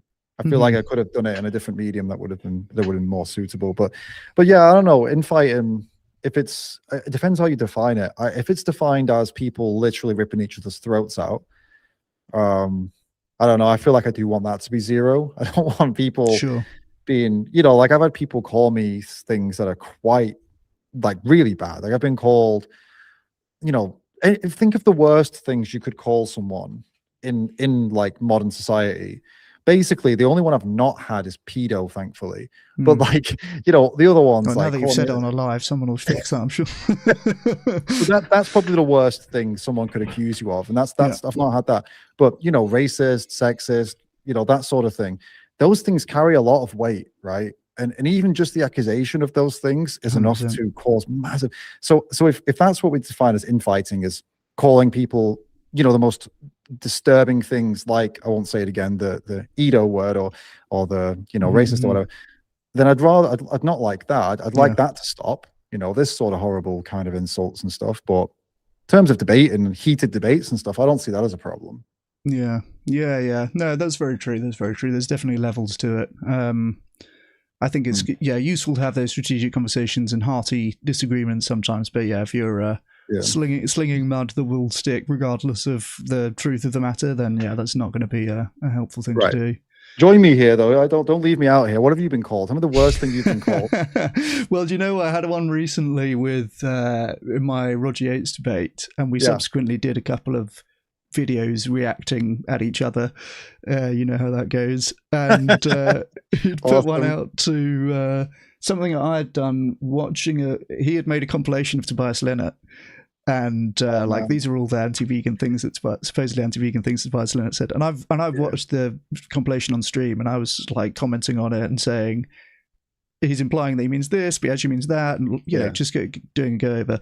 And when he put out his response to my watching his video, he put in the description, "Warning: Mr. Bryant uses some very ableist language."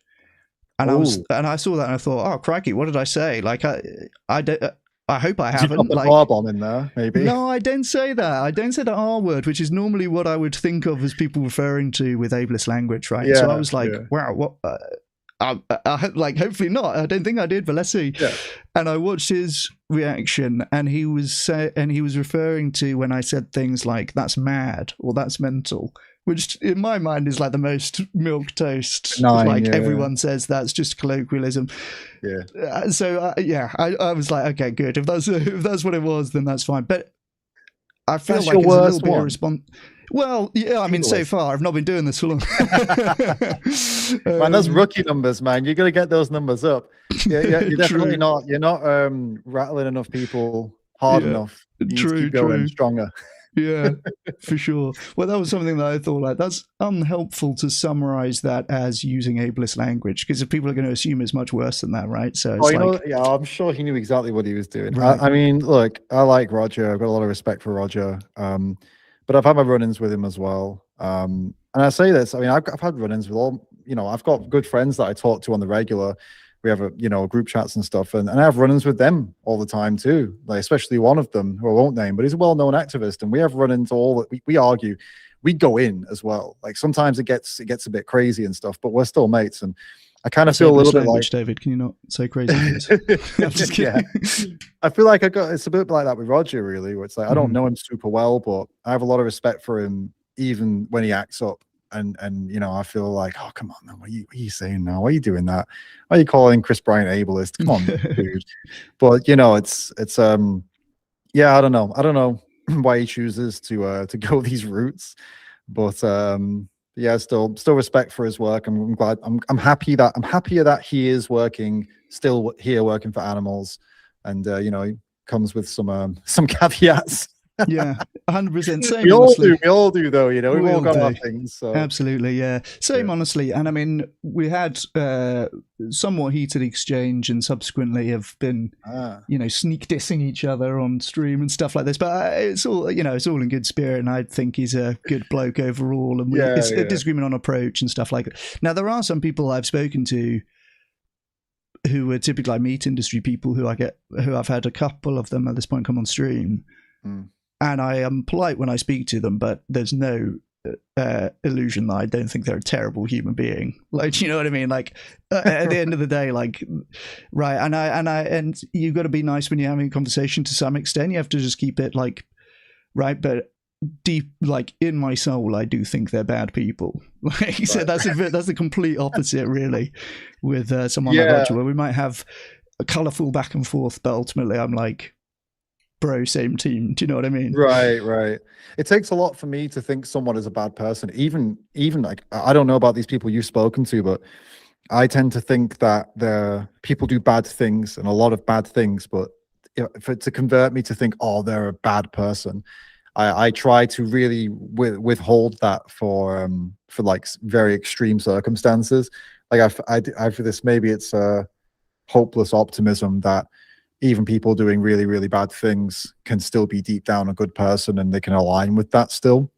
But I don't know who you've spoken to. Maybe you've spoken to this people like this Dr. Evil, Richard Berman. Do you know this guy? Right. I don't think that he would ever do confrontational podcast interviews. I don't think you know him. You know him. I know who you're talking about. Yeah, sense of consumer I think he's a bad guy, person. Like based on his, like I don't think there's any good in that guy. From what I've seen, I think it's pretty clear. But I don't think there are many people quite as bad as him. No, he's a bit of a specimen, isn't he? I mean, there's a couple of other people that come to my mind who are like, I wouldn't think that, I don't in any way think this about just like average meat eaters, most of whom have never really thought about the issue in any detail. I certainly don't think about them. I do, like, it is reserved for a small number of people where I'm like, you have thought about this quite a lot. you are educated and should know better, and probably do know better, and you are doing the bad thing anyway. And it's not just like for average meat eater, but like meat industry lobbyists and like scientists who devote their career to spread it, like making misleading statements about like pro-meat statements and stuff like this. I think, yeah. If anyone's a bad person in my mind, like they're in the top 10. Yeah. I sometimes think that way about. I was speaking about this recently. You know, there's this. This is getting into something else, but you know, there was this this guy who stabbed the Ukrainian refugee on the bus in America. Jeez. You know about this, right? No, I don't think I've heard of that. No. Did you hear about this? Oh my god!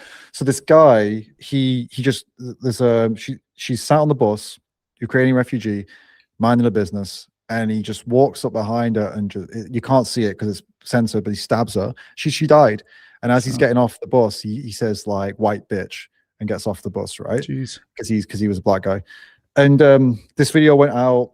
He's just gone through the trial now, and his defense lawyer has managed to mess with the trial by pleading that he is not fit for trial, right, because of his mental health.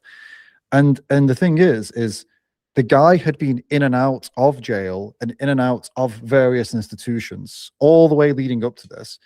So they deemed him, in my opinion, they deemed him fit to live in society, right, already, which is why he was still on the street. Now he did this. Now all of a sudden he's not fit for trial. And I just feel like if you are that defense lawyer, I can't understand, you know, what stories do you have to tell yourself at night? Like if you were defending people like this who deserve to be hit with the full force of the law, right? That's what he deserves. He deserves to be hit with all of it, not like delaying the trial and making it more complicated for justice to get. Somebody was murdered in cold blood. How can you delay that trial and think you're a good person? How can you mess with? Do you think you're like this person deserves to have the best representation? Really? You know, like I feel like defense lawyers really should drag their heels a bit. Like, oh, oops, I didn't get that done properly. Oh well, that's kind of what you would do if you were a good person. You wouldn't mess with the trial and try and make it more difficult to get justice done for that poor woman, would you? You know. So we're talking about good and bad people. That's another example of where I kind of wonder, like, you probably have to be quite a bad person to do something like that, don't you? You know. Yeah. And it's inevitably, well, it's often in cases where that's like their career or their job, basically, and they're just following orders to some extent, like a Nazi prison guard. Like, I don't like that. That's not a good reason to do something, though, is it? Not at all. Bloody history. So yeah, that's just, it popped into my head as like, who else do I think is like think about people like lobbyists and stuff? Yeah, they fully understand what they're doing and do it anyway. That's probably, you know, you don't get. Why would you get into that profession unless you really, I don't know, maybe enjoy doing the wrong thing? Yeah. I don't know, defense lawyers maybe too. I don't know, maybe they think they're doing some sense of justice, but I don't think so. Defending cold-blooded killers that literally caught on camera killing a completely innocent person, and you're defending them. I mean, I don't know. Yeah. Somebody has to, but like I said, you do a bad job, wouldn't you? You're like, oh, I have to defend them. Oh well, I'll get paid, but I won't do too well. You know, I won't do a great job here. I feel like that's what I would do if I was forced to defend someone like that. Yeah, I hear what you're saying. No, it's yeah, I agree with you. I mostly don't even really think about people in terms of like, this is a good person, this is a bad person. I think we're all somewhere on the continuum, and like, right. But certainly some more towards either extreme on the continuum than others, right? So yeah. Sure. One area, by the way, we're at 5:30 already, so you say you didn't have a hard out, but I don't want to keep you all evening. I have a couple more questions written down, and I'd love to do a little bit from the chat as well, if you're all right with that. Yeah, man, I'll keep it concise. I know the reason we've gone over is me. Don't worry. Oh no, look, hey, listen, it's all watch hours on my end, so I'm not complaining. Yeah, man, all good. I'll keep it concise. Yeah, we'll do. Yeah, I appreciate you. I appreciate it. No, I mean, yeah, expand as much as you feel you want to. But I was going to say one area where we differ, or well, just in background, really, rather than beliefs necessarily. But you have had more, or some at least, direct first-hand experience with farms and slaughterhouses, I want to say. Yeah. I've never done anything like that. I've never been to a factory farm. I've never been to a slaughterhouse, even to stand outside and protest or anything. I've never, as far as I know, been within 10 kilometers of one. I'm sure I have, but I've never kind of done that hands-on side of it. And also the stuff that I advocate for in Vegan 2.0 is fundamentally pretty much lazy stuff, really. It's like give to charities, post things on social media, do email campaigns. It's not that in the fold, on the front lines, you could say.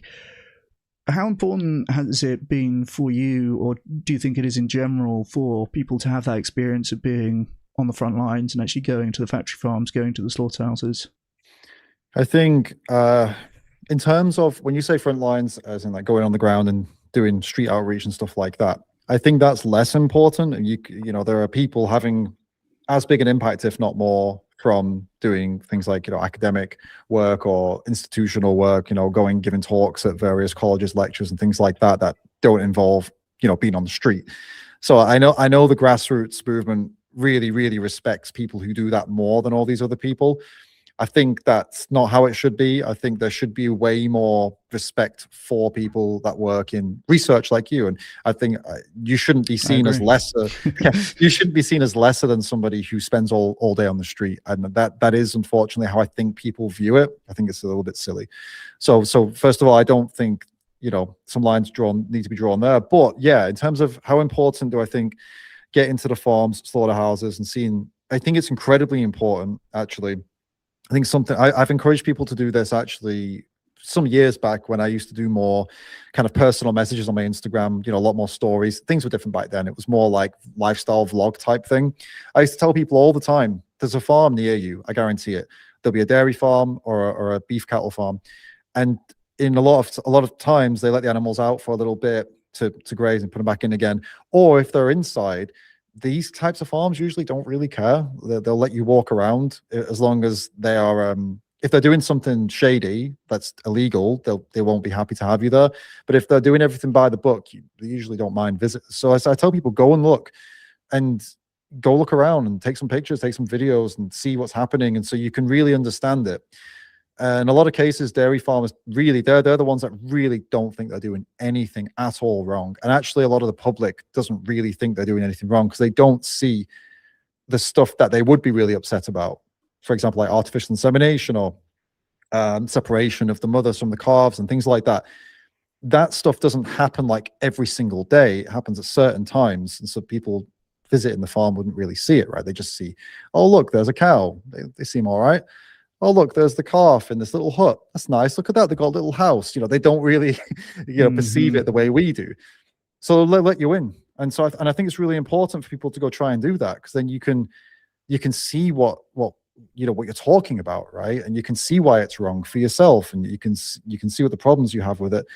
And aside from that, if you have an opportunity to get involved with a local investigations team, if you know anyone who does investigations, ask them to go with them.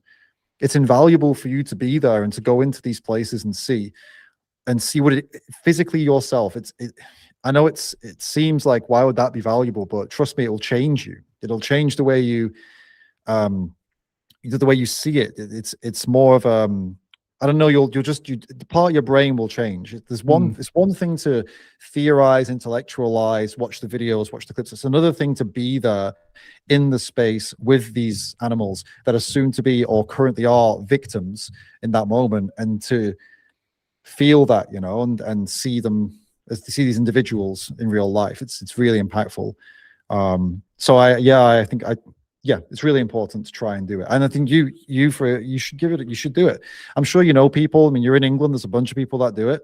I think it would, I wouldn't go as far as to revolutionize, but it will change how you view and your work, and it will help guide your work and drive it in a different direction, I would say. Because like I say, it's one thing to know about it intellectually, it's another thing to really feel it and see it.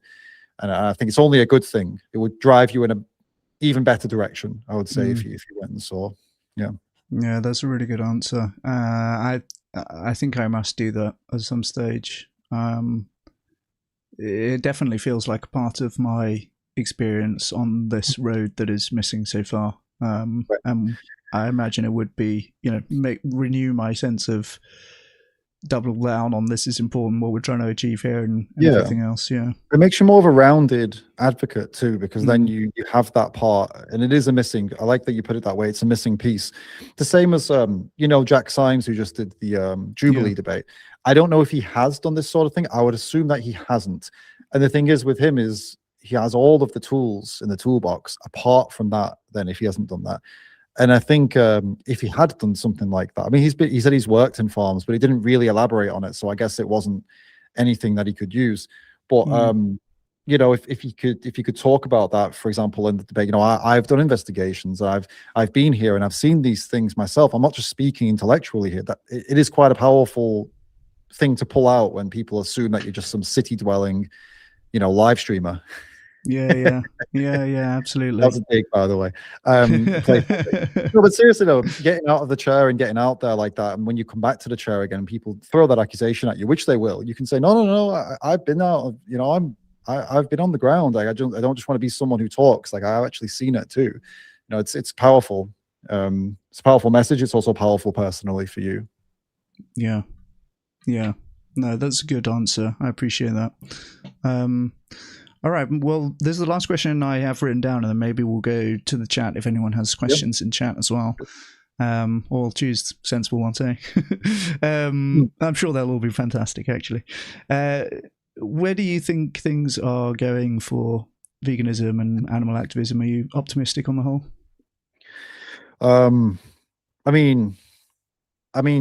Yeah, I don't think it's going downhill. I know that some people like to pretend it is, just because like, oh, Beyond Meat isn't doing well, the vegan movement is failing. It's like, okay, no, one product is failing, okay, and some vegan restaurants are closing. Yes, welcome to economics. This is what happens. We've just been through the big innovation, like, oh, it's exciting, oh my god, everyone's opening all these stores, it's up here, and then what happens here? It crashes. And then you have the Valley of Despair, which is where I think we're about to get to now. We're about to enter the Valley of Despair, where basically people have to close their businesses, products go out of, stop stocking, they stop using them. The business, it's bad, it's a bad. But if a company or a product can last this part, then when it comes back, then it becomes an established part of day-to-day life. For example, your oat milk and soy milk and all these alt milks, they ain't going anywhere. They're going to survive this whole Valley of Despair, and they already are solidified in day-to-day life. But when we get through this part, they're going to be even more solidified in that. Beyond, for example, I know they're kind of on the fritz, that they are struggling. But again, if they can just hold out, they will be probably one of the most established plant-based meat brands in the world, if they can hang in there while this bad shit is happening. Because it's not full-scale adoption yet, right? But this is how you get there. It's by sticking through it. You can come through it. So people just don't understand economics. I looked into this just to see if what they were saying was legit, and it's like, no, if you look into actually how economics works, this is how it works. Innovation doesn't just get automatically accepted. There are peaks and troughs to this. So in terms of products, that's kind of not what you asked, but anyway, certainly part of it, yeah. In terms of the vegan movement, animal advocacy movement, I mean, it's for sure, we had a big boom. It's kind of similar, really. We had a big boom in a lot of interest in 2019, and then COVID pretty much killed it. And now we're slowly building back, I suppose. There are great innovators across the movement. There are people with great ideas, lots of projects going on, lots of programs, lots of interesting, smart people coming up with all sorts of different things. I think we're at a good position for the movement. If you ask me, are the animals in a good position? No, obviously not. And they haven't been, for the entire existence of our movement, and they continue to be in the same, if not worse, situation. But that doesn't mean that our movement isn't successful in its growth. It just means that we're not reaching a point yet where, I don't know, where we're effective enough to have like a massive impact, basically. But that doesn't mean we're failing. It means that we're still building. And ultimately, we are still building this movement. People always, it's been around for all this time. Why are we not having an impact? Considering the scale of the problem we're facing, we are massively in our infancy. I mean, look at the history of slavery, human slavery. How many thousands of years did it exist for before and that's humans, right? That's humans. So if it took all that time for people to come around and be like, yeah, maybe we shouldn't do this. By the way, there are more slaves today than in history. So it's just the Western world that dealt with it mostly, or Western influenced. North Africa still has slavery as a standard thing. So we haven't even dealt with that yet. So just kind of bear that in mind, that what we're building foundations still here. And yeah, we're going to have small wins and we're going to have big losses, but we're building foundations. And if you're asking me how we're doing in that, I think it's going good. I think we're still building, and there'll be setbacks and there'll be disagreements, but as long as we continue to exist and try, I think the future looks promising, especially with AI. If we can use that in the best ways, technological advancements and things like that are going to make help us make bigger strides and getting people to change their buying habits and stuff like that. There's big opportunities there. There's also opportunities for it to work against us, so that's something to keep an eye on. But yeah, I feel cautiously optimistic. Nice. That's a good summary. And yeah, I'm inclined to agree. I think on the whole, I spoke to this guy, Jack Morgan, recently. Don't know if you're familiar with them. Yeah, and he's talking about, there's more animals being farmed than ever. And my point was to say that is true, but it's mostly because of like the developing world increasing incomes, basically. If you look at the UK, I think most of Europe, I want to say the US as well, meat consumption, per capita meat consumption is going down and has been for some time in the UK. It's like quite a steady downtrend since at least 2008. So that is reason to be optimistic. There's more progressive legislation all the time. And I think with things like the old proteins, it's been a bad 3 years, but a very good 10 years. So, if you zoom out, it looks like we've come like this. If you zoom out, we've actually gone like that, and then we've gone a little bit like this, right? So I think there's good reasons to be optimistic also. The point about there being more animals than ever being bred and killed, again, you could say there are more people in slavery than ever before. So the abolitionist movement failed. But it's like, well, it depends. It depends on, if you're looking at it like that, then anti-slavery has failed. But it's not, has it? Because massive amounts of the world abolished it and made it illegal. So of course, you consider there is some success. And for sure, what you just said there, that there are countries that are making a lot of moves towards reduction. Definitely not veganism, but reduction. So there are some positive trends around. But if you look at it on the whole, then no, we're all failing. The same way if you look at the abolitionist movement on the whole, no, it failed. Slavery is more prevalent today than ever before, but it doesn't. That's sort of like one of those you can manipulate statistics to say what you want, sort of thing. Right. But it's not very useful to say that, oh, there are more slaves than ever, therefore we didn't abolish slavery. It's like, no, you got to look at specifically the countries that did that, and they did succeed. And the countries that have really well established animal advocacy movements and vegan movements, they are having some successes, even though globally it's doesn't look quite the same. Yeah, no, that's well put. Right, chat.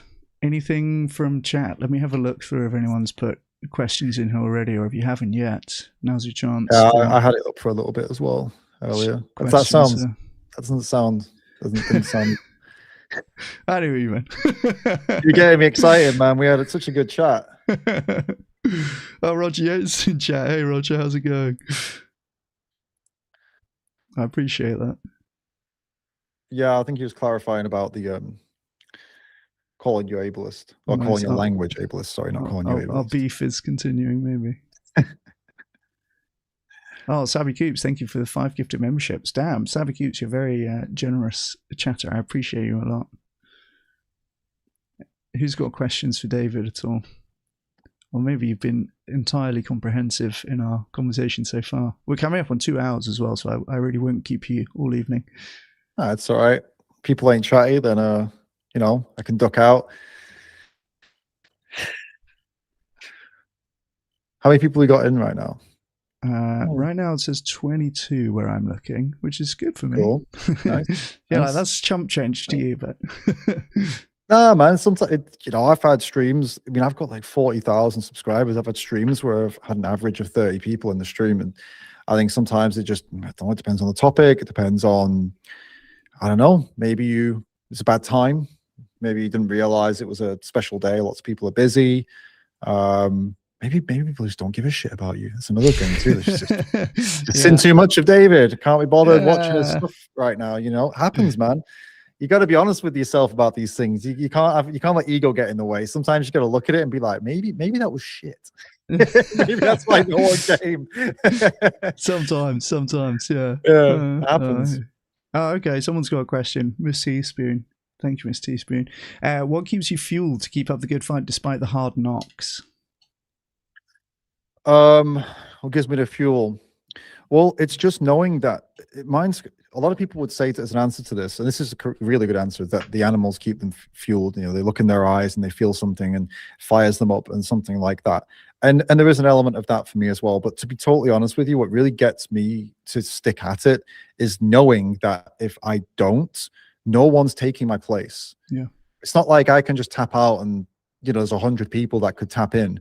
We are a real minority in the world. Vegans are a minority, and vegans who actually speak up and do stuff for animals are a minority of that minority. No one's coming to save you. No one's coming to save them, sorry. And no one's coming to bail you out if you quit.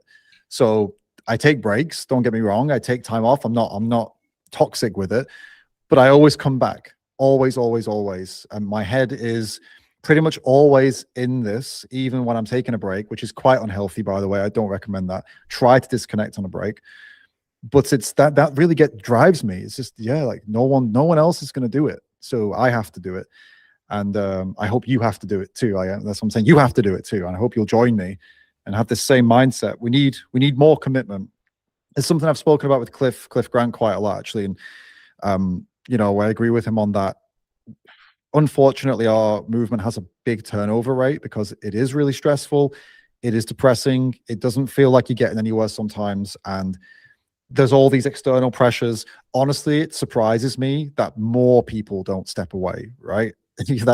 I'm surprised that, me and you, Chris, and a couple of the people are not the only ones left. Like it's amazing that we have so many people who are committed, but still we need more. And so, if you're ever feeling like it's all too much and that you want to stop, please just remember that no one's taking your place. And if you stop, then it means that's it. Animals lose someone and they don't get a replacement. We don't have that yet. So, but then again, don't be toxic about it. Take breaks, take your time, but don't quit.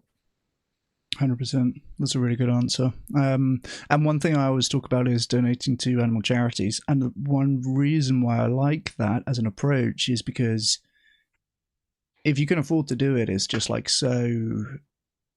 You don't even have to remember to do it. You don't have to constantly rediscover your enthusiasm. You don't have to be motivated to do it, right? You can set up that direct debit and forget about it for the rest of your life. Again, if you can afford, I don't think people should be like donating when they can't really afford to, but to the extent that you can afford to, I encourage people to be very generous in their donations because it is a default thing where you can set it up and forget about it, and you'll be constantly doing a load of good for animals, even if you sometimes don't feel like doing that good, right? It just kind of happens automatically. Profound. Thanks, David. That was very satisfying to the person who answered the question. So that's good. Nice. Somebody else says, what do the panel think about leftist movement solidarity and building bridges with other anti-oppression movements? We touched on that very briefly. Yeah. Do you want to go? I think it's great. I think it's great if you can. I don't see if you're trying to kind of build bridges and shared values and stuff like that. I mean, why not? The only time where it becomes an issue is when your shared values shun people that don't share those values. So, for example, if you're going to, I don't know, it's a complicated question because if you're going to, for example, join a group that is aggressively critical of Republicans and just not just critical, but like nasty, like, oh, we fucking hate them and constantly just ribbing on all these Republicans, that's about half of the USA that you're deciding to make your enemy. Is that smart for the animal cause to have the people arguably that we need to reach the most, because they're the hardest, tend to be some of the hardest to bring around. You want to push them further away. And considering they're the ones that have all the power at the moment, and across Europe, it's much the same, that the more conservative parties have all the power right now, is now the time to push them further away and to, you know, do that? Or do you want to be going for something that's a little bit more kind of something that reaches them too? Right. So it's complicated. I don't have all the answers to this. I'll just be very wary of collaborating in cases where it would put large swaths of people against animals. Is it worth it, right, to make that collaboration? Probably not in a lot of cases. In some cases, though, for example, human rights causes, for example, I don't know, the homeless, helping the homeless is a human rights cause. You could call that a progressive. You could call that a leftist cause. Does it make sense to go join them and take vegan food with you, feed the homeless? Perfect. How does that harm anybody? Yeah. No one, left or right, is going to be upset with that, right? Great. That's one great example. If there is, I don't know, I'm trying to think of another example, because, you know, that's more politicized maybe. I don't know if there's a feminist group that is helping abuse victims of domestic violence, right? And they ask for all the volunteers to go help at these crisis centers and something like that, and you want to go volunteer there. And while you're there, you also, you know, you ask, is it okay to do some lectures, maybe some, you know, I don't know, if the people who are living there are bored or whatever, can I do a lecture on veganism? Yeah, why not? Cool. Yeah, great. Why would you not do that? What conservative is going to be upset about you volunteering to help women who've been through horrible things, and, you know, in education about veganism in that context? So there's loads of ways you can cross over. There's loads of ways to collaborate, but there are other ways that would cause massive issues. Like, you know, what I gave an example of, like a group that's just constantly ripping the shit out of the opposition parties or whatever, and calling half the population evil or something like that. That's not, you know, they're not going to win them over and get them to stop or even consider stopping harming animals, are we? So yeah, I think that's a very sober answer. Like, do it in cases where it's pretty uncontroversial and you're not really going to lose anyone, basically. That's the main algorithm I tend to run on this. Like, the more other things that you have to identify with in order to be part of the movement, let's say, the less likely that any given person is to tick all of those boxes. And like, I don't really talk about, or I try not to, I'm sure I do drift onto it, but I don't really like take public positions or talk much about other issues really at all. Just because I am always thinking, like, anything that is going to be potentially divisive is going to be potentially divisive, right? And potentially reduce people who might have otherwise allied with you. Now, when you get into it, there is some limits to that. But for example, like, to give an uncontroversial example, you could say, I'm going to have a channel where I talk about veganism and my love of Man United. And then, like, you're pretty much instantly going to alienate all the people who don't like Man United, which probably more people than do. Or says, you know, you're going to not going to be able to get any Man City fans signing up or whatever it may be. Like, the more other conditions that you have to have. Well, it's like you've used football as a good example, because I wrote a Substack about this where it was like your hot take isn't helping, and it's just when people make really, really spicy hot takes without any foresight. Now, I'm not against hot takes. If you want to make a hot take about, I don't know, like I made a hot take. I was going through my old posts like way back, like 2017 or something, or 2018, and one of them was vegans stop being cowards, right? Hot take. I was saying lots of vegans too scared to go out and talk to people, too scared to bring up veganism, too scared to go to a vigil. And I was like, get a grip of yourselves, right? There's nothing that's more scary than what the animals go through. And it was really, it was bold, and it was quite aggressive, not name calling, but, you know, firm. Hot take, right? I'd stand by that. I would make that post today. It's a hot take, and it for sure upset a couple people, but ultimately it was more of like a, come on, get up and go, we need you. It wasn't like a, you're a piece of shit post. Yeah. So, you know, that kind of hot take, yeah, sure, why not? But like a hot take, people treat the world's biggest political issues and, you know, geopolitical issues like a football game. And I'm glad you mentioned Man United, because they really do. They pick a side, They wear the scarf, they wear the merch, Yep. right? And they chant the mantras or whatever at each other. Mm-hmm. You know, Munich scum, whatever, you know, all these horrible things, like the most horrible things you could think of. Yeah. Your Munich scum. For those that don't know, by the way, that's something that gets chanted at Manchester United fans because back in the, I can't remember what year it was, there was a plane crash in Munich, and it killed like the entire squad, entire football team, the Man United football team. So one of the chants they get shouted at is Munich scum. Fucking horrible. What a horrible chant to chant. Anyway, but they do that. And then you look at like political issues, geopolitical, it's very similar. Also, the worst things they could think of, they accuse each other of.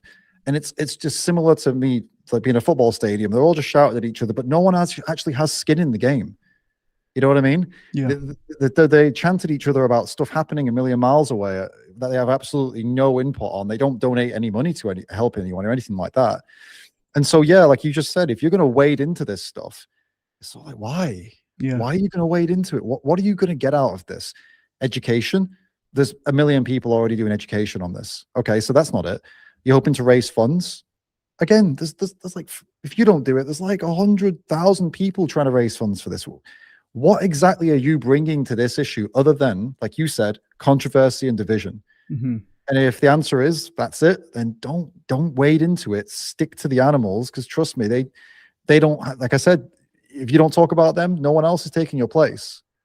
But these other issues, they're the biggest issues in the world. Everyone's talking about them. It's in the news every day, you know?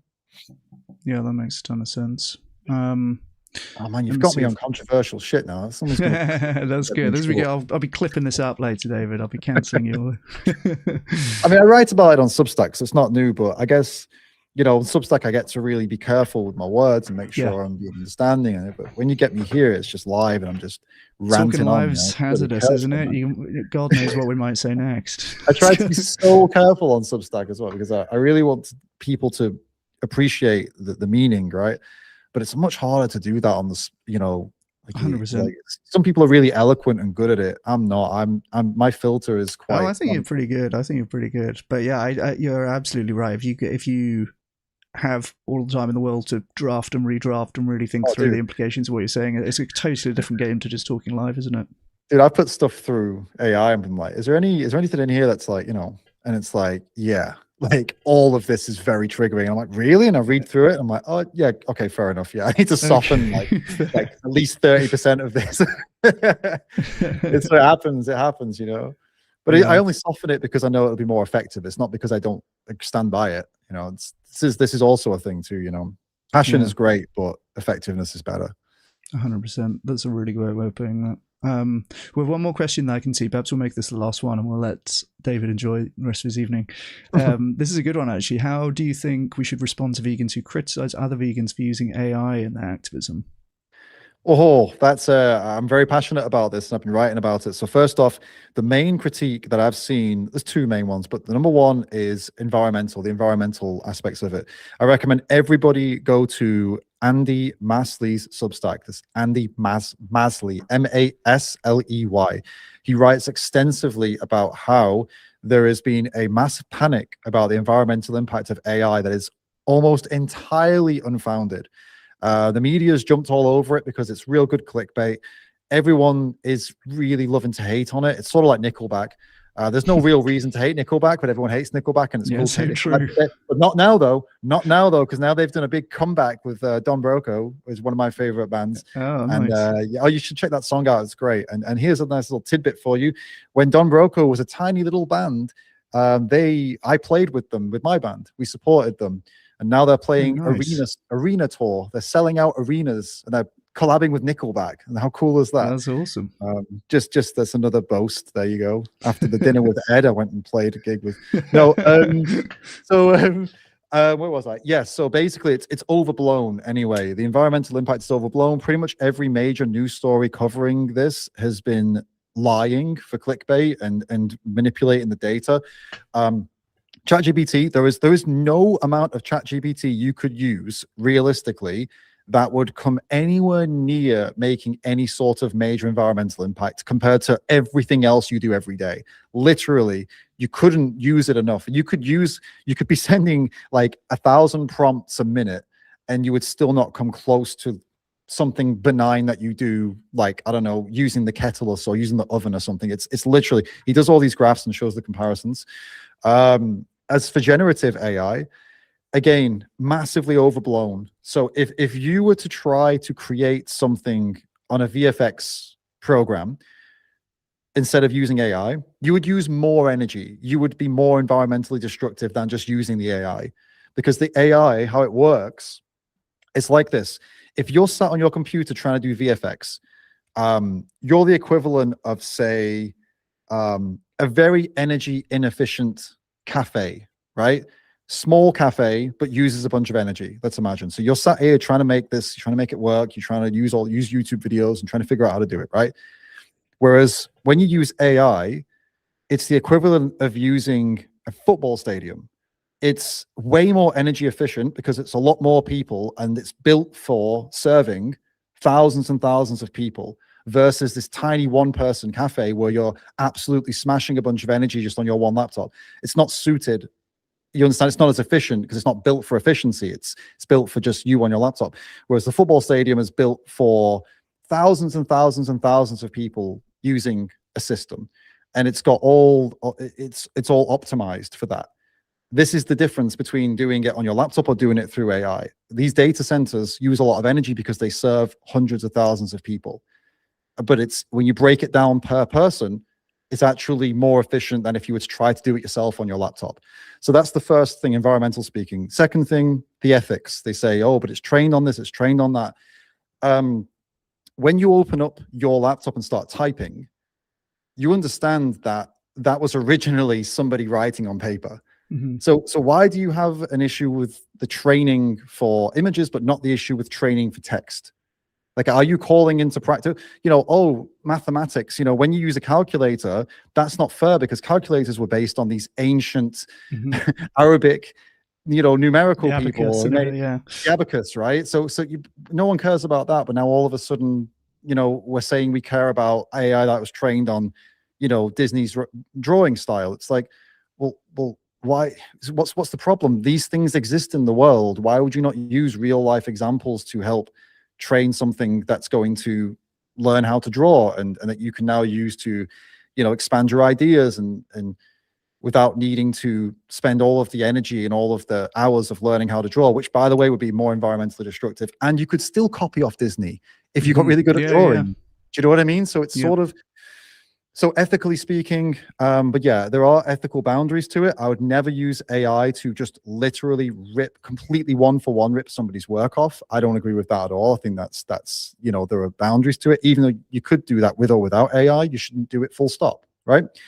Don't create things that didn't happen. So don't create a like image of an animal on a farm and try and pretend that it's real. Yeah, agreed.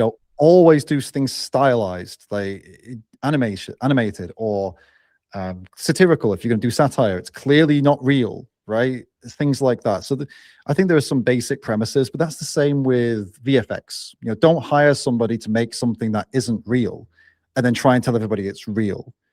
Especially if you're looking at an animal in there, right? So if you're going to hire a VFX designer, or if you're going to use AI, the message is still the same. Nothing has changed. AI isn't uniquely evil. Yeah. Do you know what I mean? It's 100%. It's just lowered the barrier for creation. So now you don't need to hire someone to do something like this, but the rules are still the same. Don't be a dick. Yes. You know what I mean? I don't know. So that's it. And anyone saying for vegans not to use AI, you are possibly, I would say that would fall into the category of, if I was paid to mess with the vegans, I would tell them, do not use AI. 100%.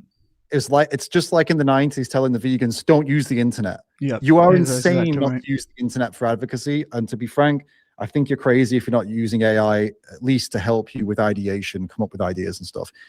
Takes away so many creative blocks. 100%. Like, I don't know where to go with my Substack post. What do I do? Like, I can talk to all my friends, or I can talk to the supercomputer in front of me that can literally get through my block in a second. Like, oh, what about if you go here? And you're like, oh my God, that's the best idea. Thank you. And you just carry on with your work. Something as simple as that, it's right there at your fingertips and it's free. How could telling people not to use that's wild.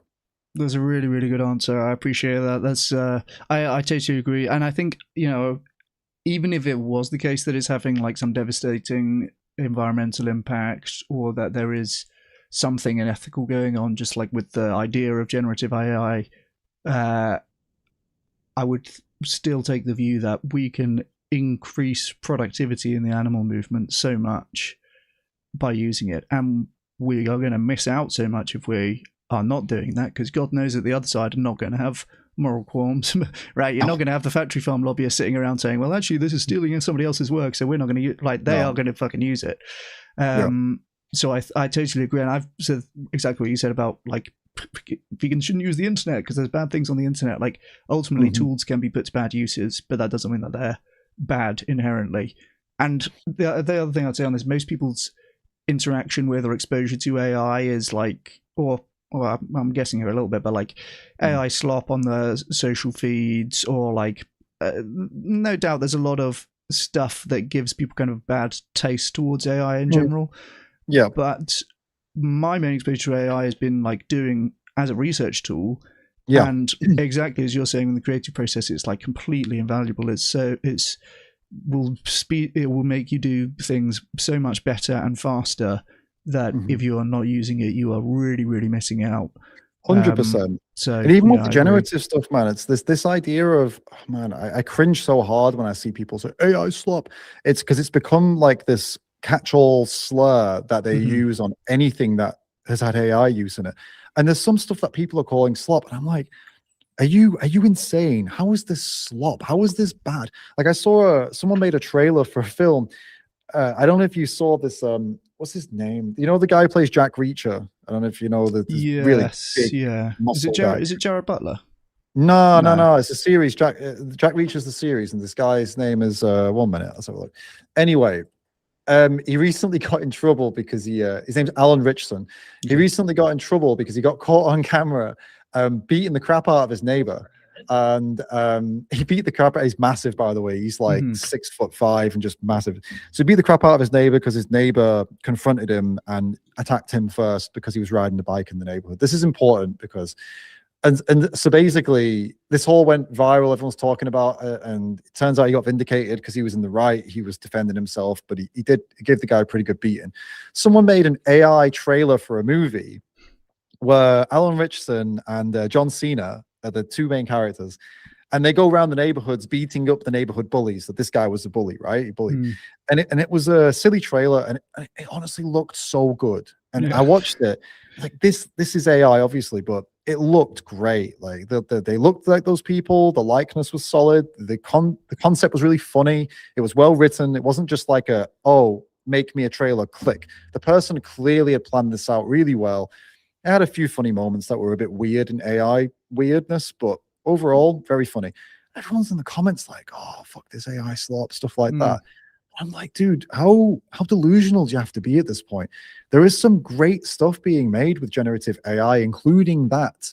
There are incredible memes and funny movie trailers people are making that, about real life stuff it's just hilarious. And this is stuff that me and Danny are making stuff like this too. We make to help us mock some of the anti-vegan stuff we see, and we, for example, we made ourselves start a dog farm, and we recreated someone's video where they were showing off their chicken farm. We replaced all the chickens with dogs and replaced the farmers with me and Danny, and it's like a really good way to make a point, but again, loads of people, loads of backlash. It's like, you just hire someone. It's like, do you know how long that would take? Yeah, that's not an option, is it? There's not a job lost of an actor who would, like, you weren't gonna do that, and now you're not. Yeah. Well, and it's like, if we hired someone to make that with our likeness and switch all the animals out for dogs, and it would probably have used like 10 times the resources because it would take so much longer.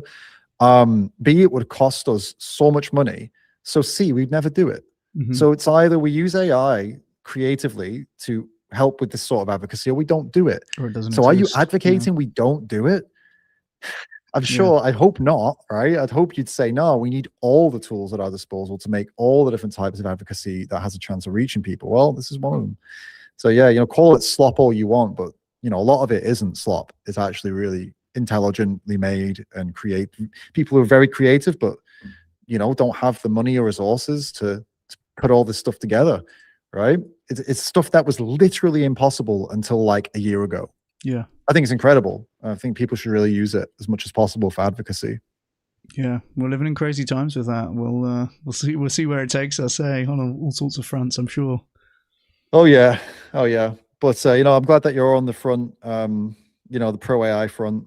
I converted Molly from Elwood's dog meat. Oh, nice. She was anti, now she's pro, so that's good. Excellent. Got to keep that going. Excellent. We do vegan advocacy and AI advocacy. Yeah, 100%, 100%. Well, David, thank you so much. You've been so generous with your time and really, really insightful answers and fantastic conversation. I really appreciate you coming on. Yeah, man. No, I appreciate having me on. It's been really nice to have a chat. I knew it'd be a good conversation. You're good at these, man. See, you definitely got a future in interviewing people. I think, you, dude. You have a natural inclination for it, and debate as well. I think you're good at that as well, man. Oh, really good. Thank you very much. I really appreciate that. Yes, please so much, keep it up. If I come across anyone that's wanting some more kind of research heavy intellectual debate, I'll be sure to send them over. I appreciate you. Thank you so much, David. I really appreciate you. Cheers, man. See you later. Cheers. We'll speak soon.